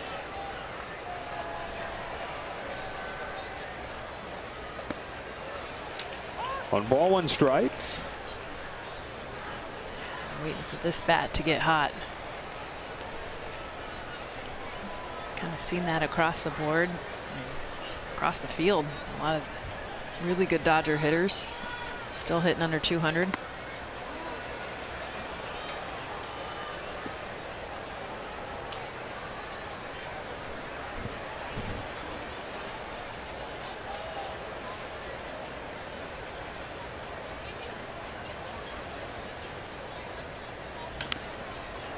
Count evens 2-2.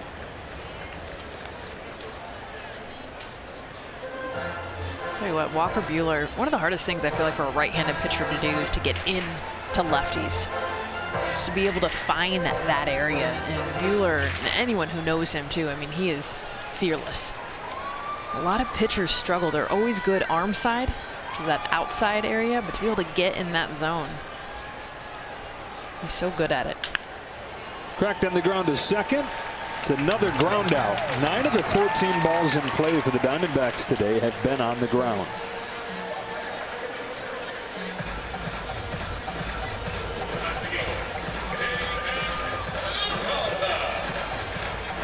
A lot of those outs too have come on the curveball. I mean, he came first inning like, this is my game plan. Diamondbacks can't hold up. In fact, they've had almost a 50% chase percentage so far.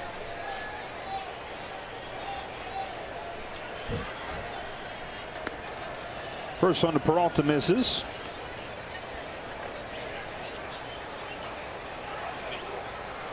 League average chase rate is about 25%. So double average. 2-0.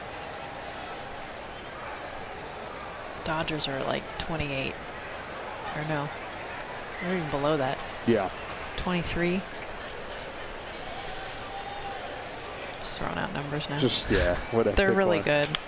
Whatever number that is. I think it's like 5.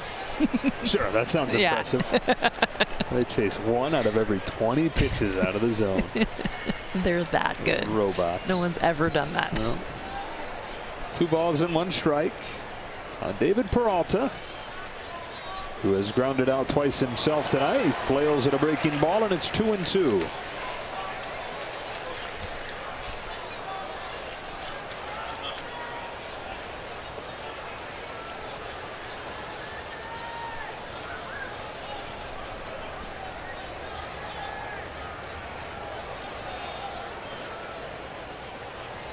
The 2-2. He struck him out with the changeup. Gotten a couple on that pitch tonight. He's retired 7 straight. He's got 7 Ks. He's got a 3-0 lead.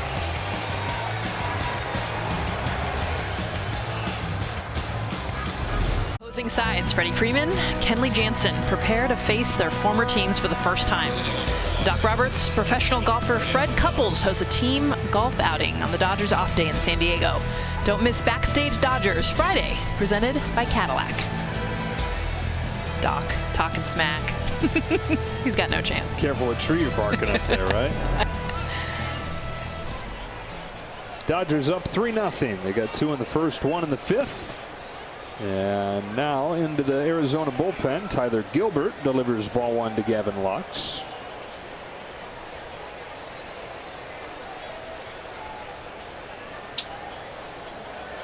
Gilbert a year ago tossed one of the most unlikely no-hitters you're ever going to see. Guy's made 10 big league appearances. One of them is a no-hitter. 6 big league starts. One of them a no-hitter. His 2-0 to Lux is on the corner for a strike, and it's 2-1. Pitchers had him been like, are you kidding me? It's like a lifelong mission. Very first start in the majors.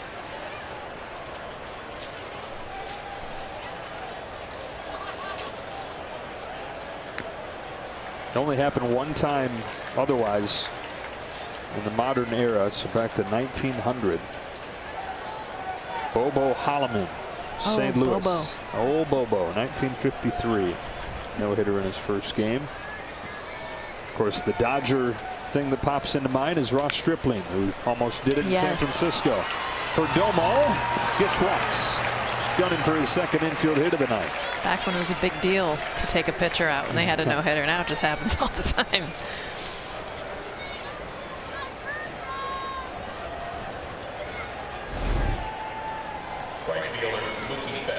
And Gavin Lux, he just gets down the line, makes this so hard. In fact, if Nick Ahmed had fielded this, it was going to be a base hit. Perdomo cuts this ball off. It's like as soon as he hits it, he knows I got a chance, even if it's a mishit. Mookie Betts has been on twice more, scored 2 more runs. So that's 8 runs in the 4 games on this trip.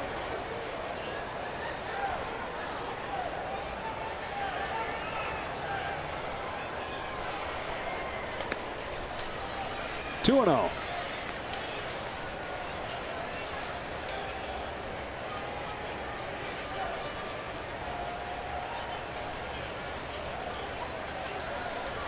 Leading the NL with 16 runs scored now. It's going to happen when you're at the top of this lineup. Yeah, boy, does he ignite this offense. I mean, such a pivotal role. You talked about this, but his day, how his day goes is really how this offense goes. 4-pitch walk. He's on again. Yeah, so in the wins, Betts' OPS is close to 900. In the losses, it's 222. He hasn't scored a run in a game they've lost.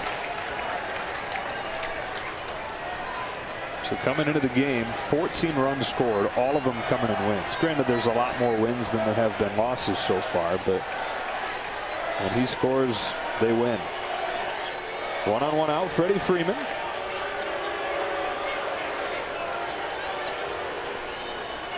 One for 3, doubled and scored in the first.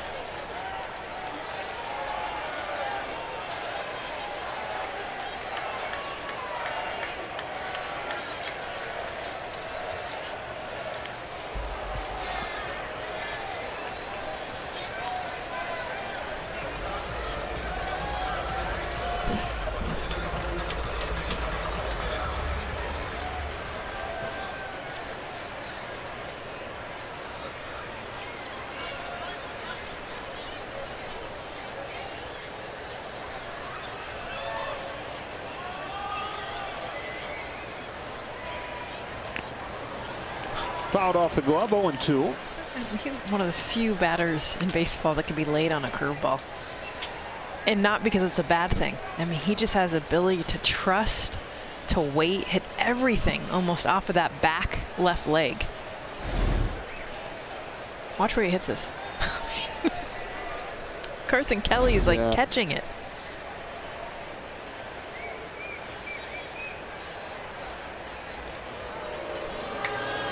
He just has such trust in what he can do. I mean, so much power the opposite way. You have to have a ton of strength to be able to hit off of the back part of your body, let it get that deep and still have power. Waits on this one and slaps it the other way, base hit.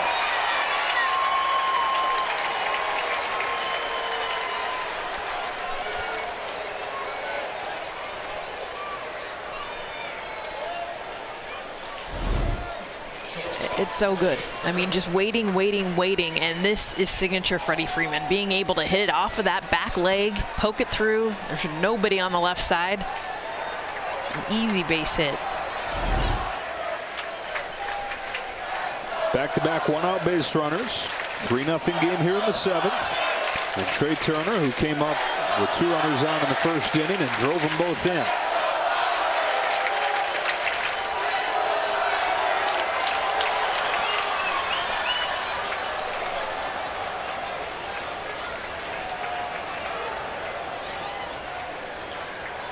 Team leading 15 RBIs. It's already top 5 in the National League after tonight, probably top 3, top 2.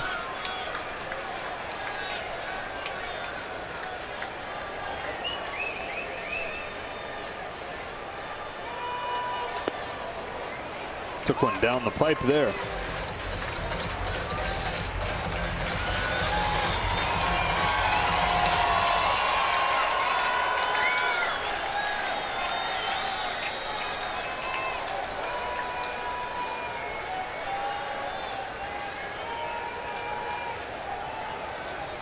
On an 0-2 from Gilbert, Turner launches the ball to left center field. Varsho on the move. He'll get there.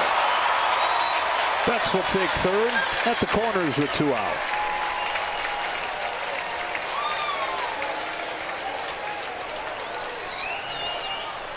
We've seen some long outs tonight. And Trey Turner, I mean, he gets a hold of this. This park just ain't letting anything leave. Another example of him even out of the box, kind of jogging, feeling this has got to leave. Varsho, nice job of tracking it down. Trey Turner, dang it. Slugging still to come for him. He's got the double tonight, but overall the slugging numbers way down from where they've been the last couple of years and where he expects they'll get to. First and third for Muncy. Drove in the Dodgers' 3rd run with a double. Here he takes a strike.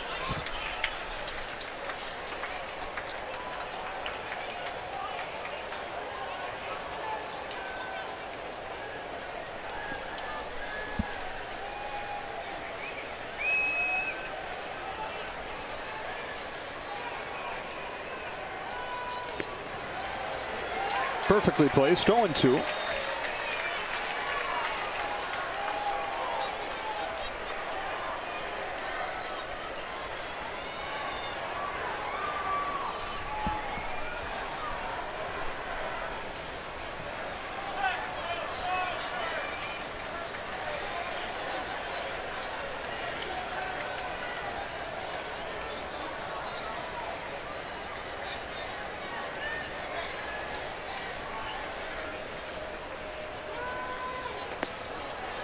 Took this one.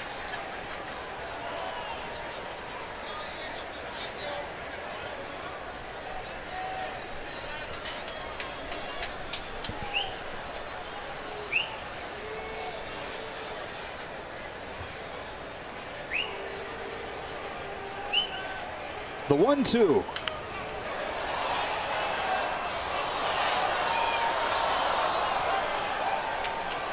That's a good spot for Tyler Gilbert to throw Max Muncy that cut fastball. We saw Max take it early in this count. Left on left. It's a really tough pitch, that and the slider. His double his last time up was with 2 out and 2 strikes. Same thing here. Waits on it, protects, will do it again.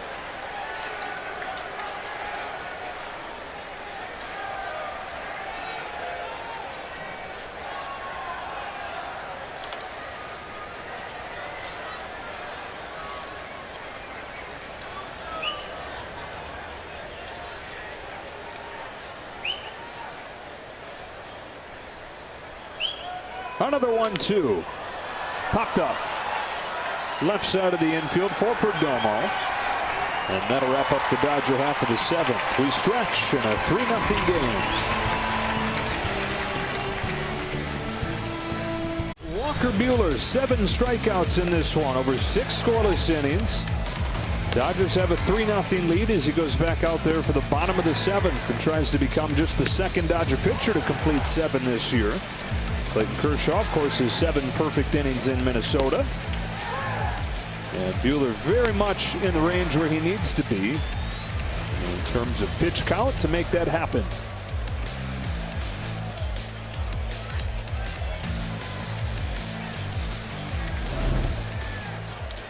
At only 73 pitches.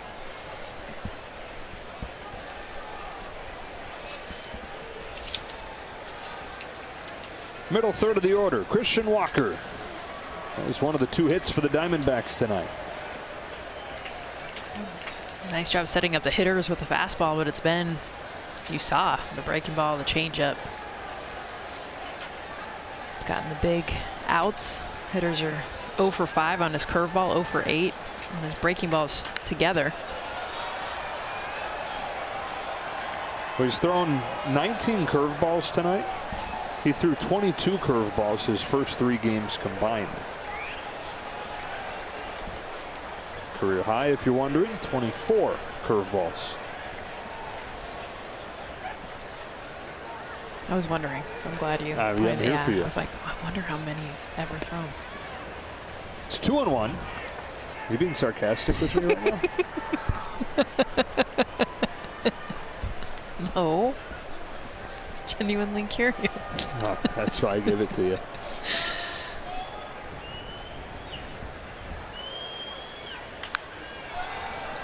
Cutter off the end of the bat for Freddie Freeman. He's got it. You know what? I like his cutter, but right now Christian Walker is so frustrated after that at bat. Is he had been placing the fastball in that same exact location, and then you're talking about a pitch that's now just an inch or 2 left turn with the cutter. It's off the end of the bat.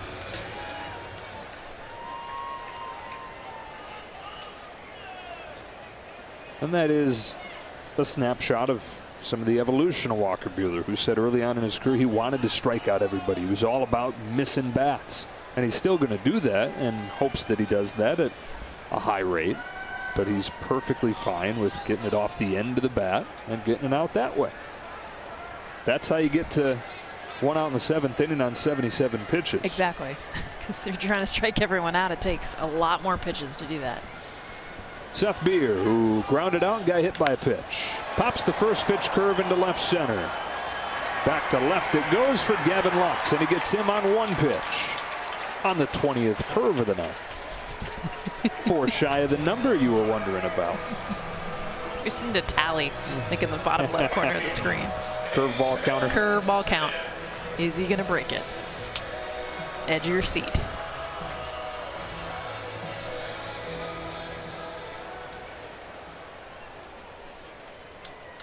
Pavin Smith has struck out both times tonight.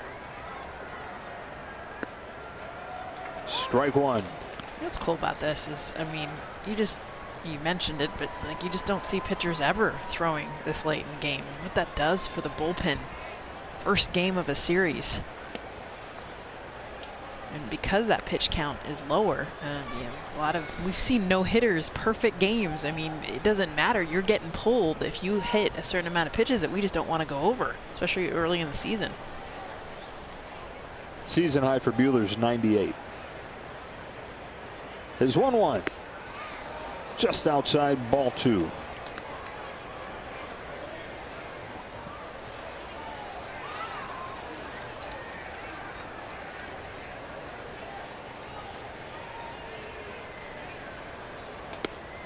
Change up. He's had that pitch dialed in tonight too. It's a pitch he throws like 4% of the time. He's had a ton of them tonight. And this one on the inside corner. Usually you'll see that change up away. So on both sides. Threw back it to again. back. Yeah, that's his 10th one tonight. He, in his first start, threw 6 changeups. He threw 12 in his second start, but just 3 of them against Atlanta. Back up to 10 tonight. Again, a function of having a bunch of left-handed hitters in there. A 2-2. A curve is foul, and we'll do it again. David Smith is looking at him like, what else you got? Yeah. Like, I've seen every one of your pitches. It's a heck of a battle, though. So gets the knuckle curve off the table. Depth. Look from Smith. Seriously? Can I just get a fastball? Let's see on 2-2. Nope. You get a change and you get a strikeout to finish off another 1-2-3 inning for Walker Buehler, who's retired 10 straight. Dodger Baseball on Sportsnet LA is brought to you by Morongo Casino Resort and Spa. Good times, less than 90 minutes from wherever you are. And by the 2022 Ford F-150 truck and your Southern California Ford dealer, where the future comes standard. It was on this date in 1976 that Rick Monday saved the flag. Rick, who was a Marine, served 6 years as a Marine, playing for the Cubs at the time, sprinted from center field to save it. Of course, now the great radio analyst for the Dodgers. That flag is in a safe place, undisclosed place, but it is in Rick's possession. 1 ball, 1 strike on Justin Turner. He got it about a month and a half after the incident, before he joined the Dodgers. When the Dodgers came to Chicago, they brought the flag and gave it to Rick to keep. And he and his wife Barbara Lee now take the flag basically on tours and raise money to give to veterans and veterans hospitals. They often take the flag to veterans hospitals and do all they can to use that flag to give back. Taking a moment where he was just instinct doing something to, I mean, now we're talking 50 years later. Kind of wish he'd bring it so I could see it. Have to ask him. Come on. My husband was a Marine, so tip my hat for sure. Justin Turner down on strikes. 1 gone here in the 8th. Mo joined the Dodgers the year after that, spent 8 seasons with them. So many big memorable moments. Of course, part of the '81 championship team, and that's underselling it. He's as big of a piece of that team as anybody. 1 away in the 8th, Will Smith, who's 1 for 3.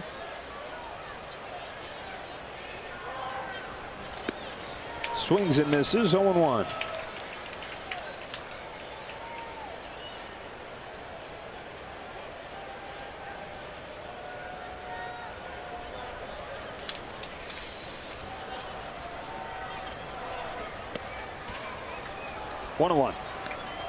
They had one tour with the flag where they went to 14 states in 14 days, and they had veterans waiting at the border in each state to pass the flag on to the next state. Oh, cool. That's sweet.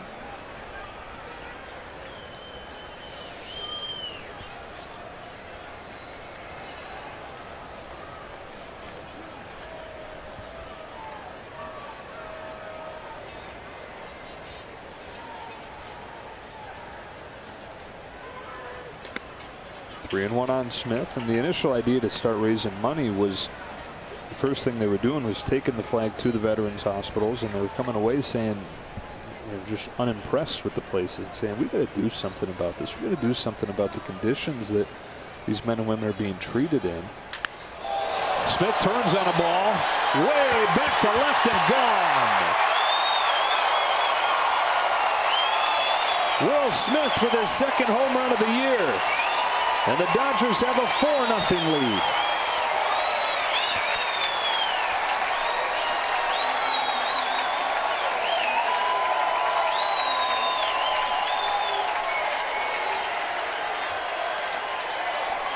Will Smith saw 6 pitches. multitude of pitches before this, all outside. The first time they come in with the cutter. There's a reason why they were trying to stick off the plate away. 107 miles an hour, ricocheting off like 12 seats out there. Bellinger now takes a curve low. Home run number 50 of Will Smith's career.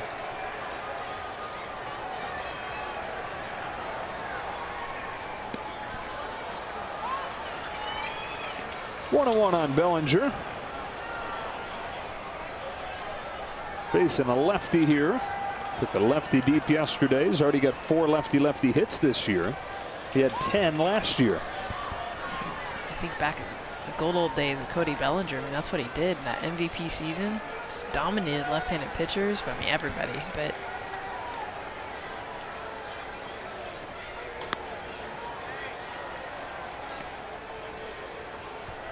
those few months in the first half of the MVP season, as good as any hitter I've ever watched live.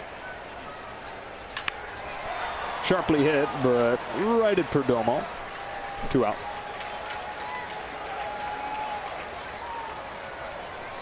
A quick word from Nissan. This Dodgers broadcast is brought to you by the 2022 Nissan Rogue.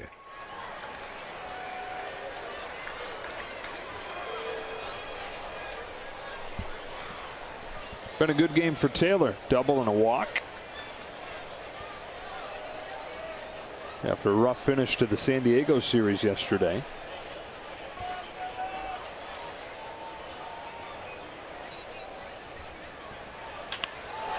He lifts the ball to left, but this one's playable for Peralta. That does it for the Dodgers in the 8th, but they add a run in a very loud way. Will Smith drills a homer to the bottom of the 8th. 4-0. Runs before Walker Buehler even threw a pitch tonight, Jerry, and Buehler's been cruising ever since. Dominant in the desert. These two guys will break it down. We'll see you right after the game. He whips strike 1 in there to begin the bottom of the 8th inning. First Dodger pitcher to work into the 8th. 86 pitches at this point. He's within 12 of his season high. His 0-1 to Carson Kelly is cut on and miss. 0-2. Alex Vesia warming. Been using him a bunch lately. yeah, he's definitely been the guy that I think he's in every single game. 0-2. 8 Ks for Buehler. No walks. He's given up just 2 singles. 1 in the 2nd, 1 in the 3rd. Nothing but zeros. Here's his 1-2. Got him. Kelly chases a fastball. Buehler gets his 9th K.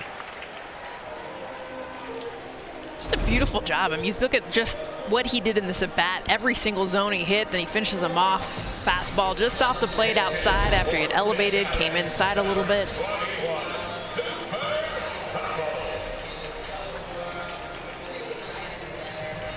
Seen a lot of frustrating looks inside of the Diamondbacks.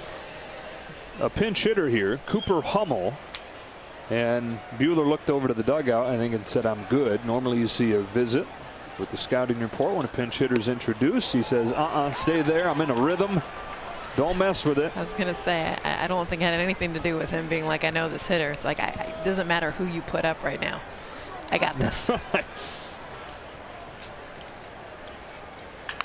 Curve hit along first and foul. And this is always a sign to me, too, even as a hitter, that when a pitcher has the pace that Walker Buehler has, you know, when it's not a foul ball and he's catching it back from Will Smith, he can't wait to throw his next pitch. That's when they're feeling it. When they're walking around the mound, taking a deep breath, that's when it's not going too well. 0-2. His 10th strikeout comes on a curve.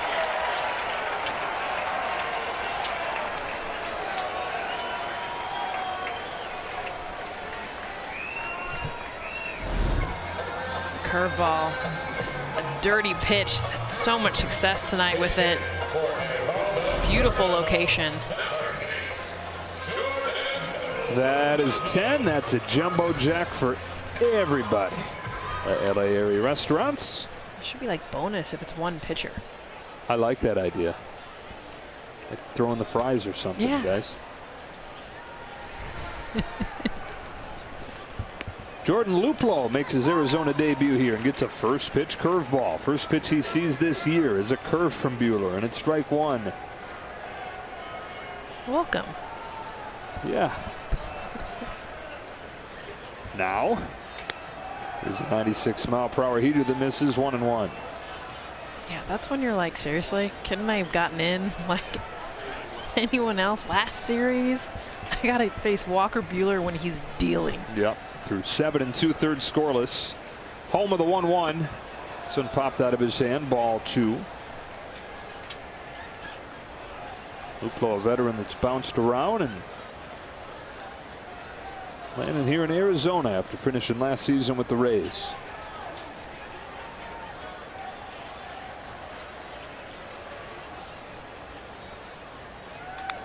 Back to the heater, and it's 2-2.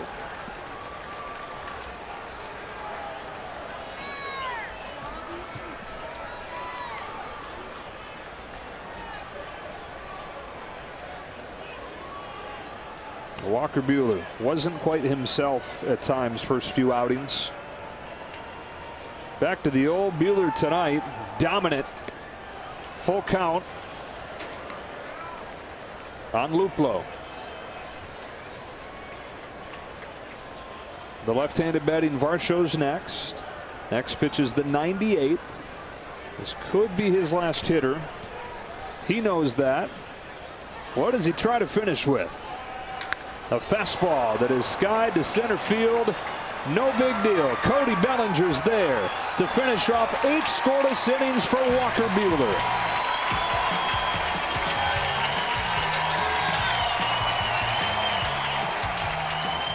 On this road trip. Tomorrow it's Tony Gonsolin for the Dodgers. It's Zach Davies for the Diamondbacks. Then Rios against Zach Gallen on Wednesday. Off on Thursday, the Detroit Tigers, their first trip to Dodger Stadium since 2014. That'll open up a quick homestand. The other 2 games will be against San Francisco. 4-0, top of the 9th.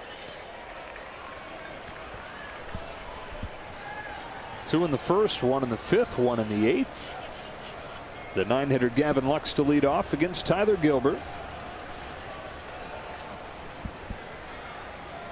Lux, who's 1 out of 3 today, swings and misses. 0-1.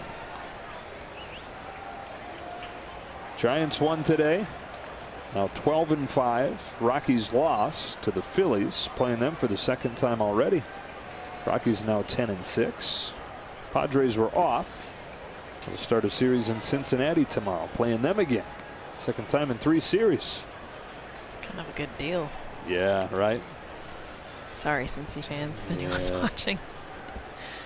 They lost 12 in a row before yesterday's win over the Cardinals. 1-2 on Lux.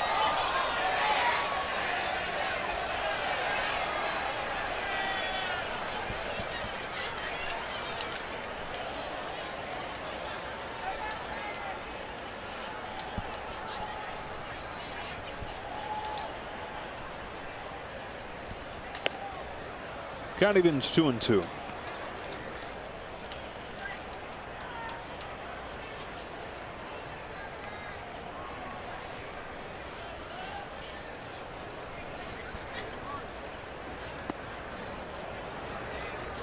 Full count.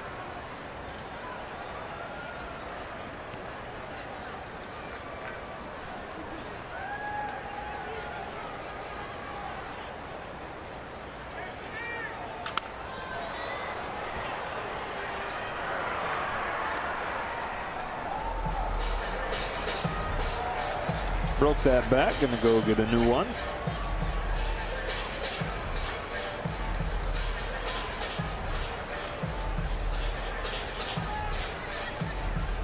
It's a pretty cool moment Gavin Lux and Cody Bellinger had yesterday after Cody's 2nd home run. Just really long hug where Gavin was just holding on to him. Cody talked to Kirsten after the game about, you know, they've come up through the minors together, shared a lot. He's like, that's my bro.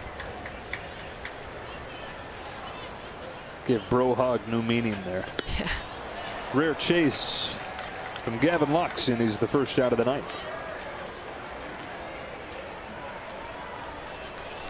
Be one of the first 40,000 fans in attendance Saturday, April 30th, when the Dodgers host the Tigers, and add a Kirk Gibson Legends of Dodger Baseball bobblehead to your collection, courtesy of Bank of America.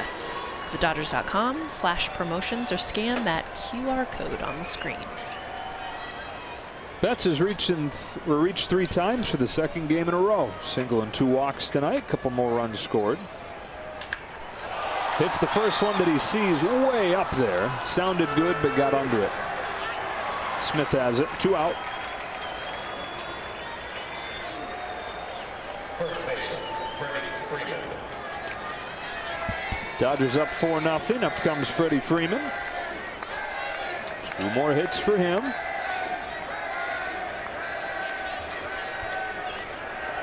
What a night for that man. He did, by the way, wind up throwing a career high 25 curveballs. He did? Did. Why didn't we celebrate in the moment? I mean, this is what we were anticipating all game. Wanted to save it, you know. Just drop it in on the top of the ninth. Yeah. 2 outs. All right, I hear you. Be honest, it snuck up on me. I think it was on a strikeout, and I didn't know that that should be the headline. You know? I get it. I get it. When he's got 10. Yeah. Heck of a night.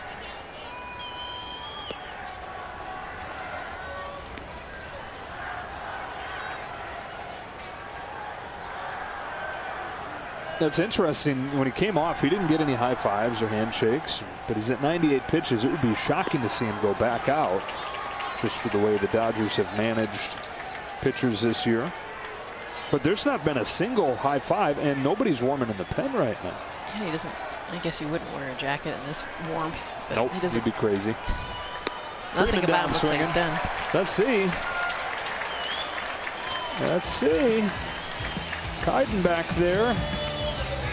I don't think he does the sniffing salts if he's going inside. He's coming back out to try and finish off the first complete game in baseball in 2022.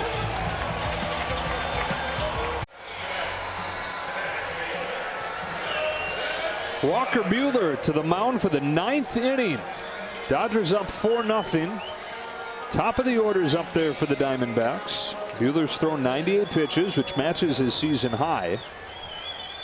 But in a season where the Dodgers and everybody else are being extra aggressive in taking pitchers out and taking a look at the pitch count numbers, it is surprising to see him go back out there. Craig Kimbrell started to warm just in case. First one to Varsho is hit in the air to left center field. Bellinger and Lux. Lux settles under it. That'll certainly help. 1 pitch, 1 out. There's not been a complete game in Major League Baseball this year. Buehler has 2 of them in his career. He does not have a complete game shutout. He was on a mission when he came out in the 8th because there were teammates trying to give him high fives and he wouldn't look at him. He beelined into that tunnel with Mark Pryor, the pitching coach, following him. We were both thinking, geez, like what's he storming through there for? It's a great day. He's not happy with that. Ball 1 on Ketel Marte. He was on a mission to be like, no, I'm feeling it. He's retired 14 straight. Arizona has only 2 hits. The single in the second, remember that we both felt like should have been ruled an error. Yes. And then a solid single in the third from Dalton Varsho. He hit a batter in the 4th. No base runners since. His 2-0 to Ketel Marte is flexed to left. Long run for Lux, still coming. He's there. And he's an out away from finishing the job.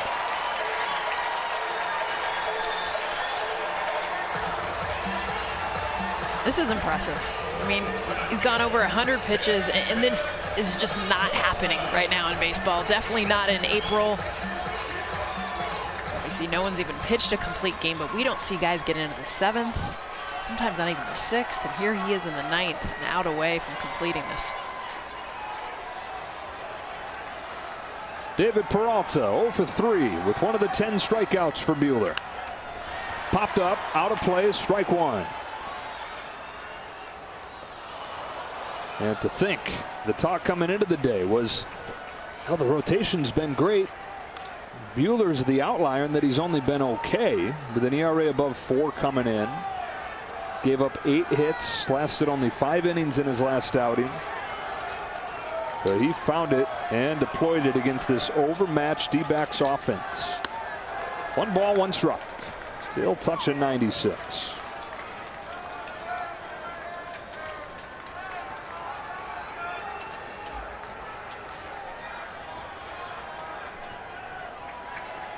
The 1-1. Curve is pulled into right. That's a base hit for Peralta.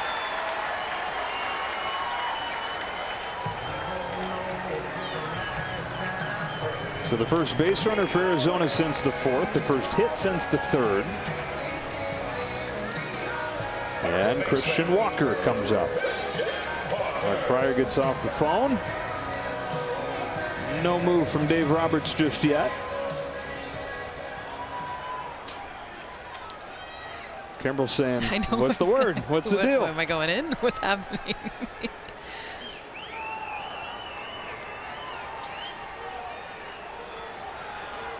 Walker has one of the 3 hits. That was back in the 2nd inning. Strike one.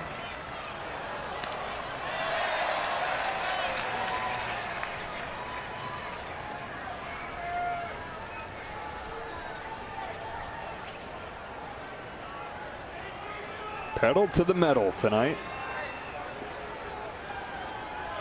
The starter and the manager.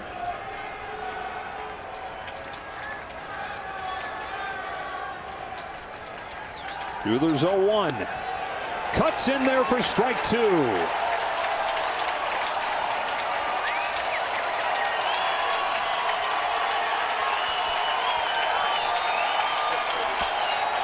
For this next pitch, it'll be the most that anybody's thrown in a game this year.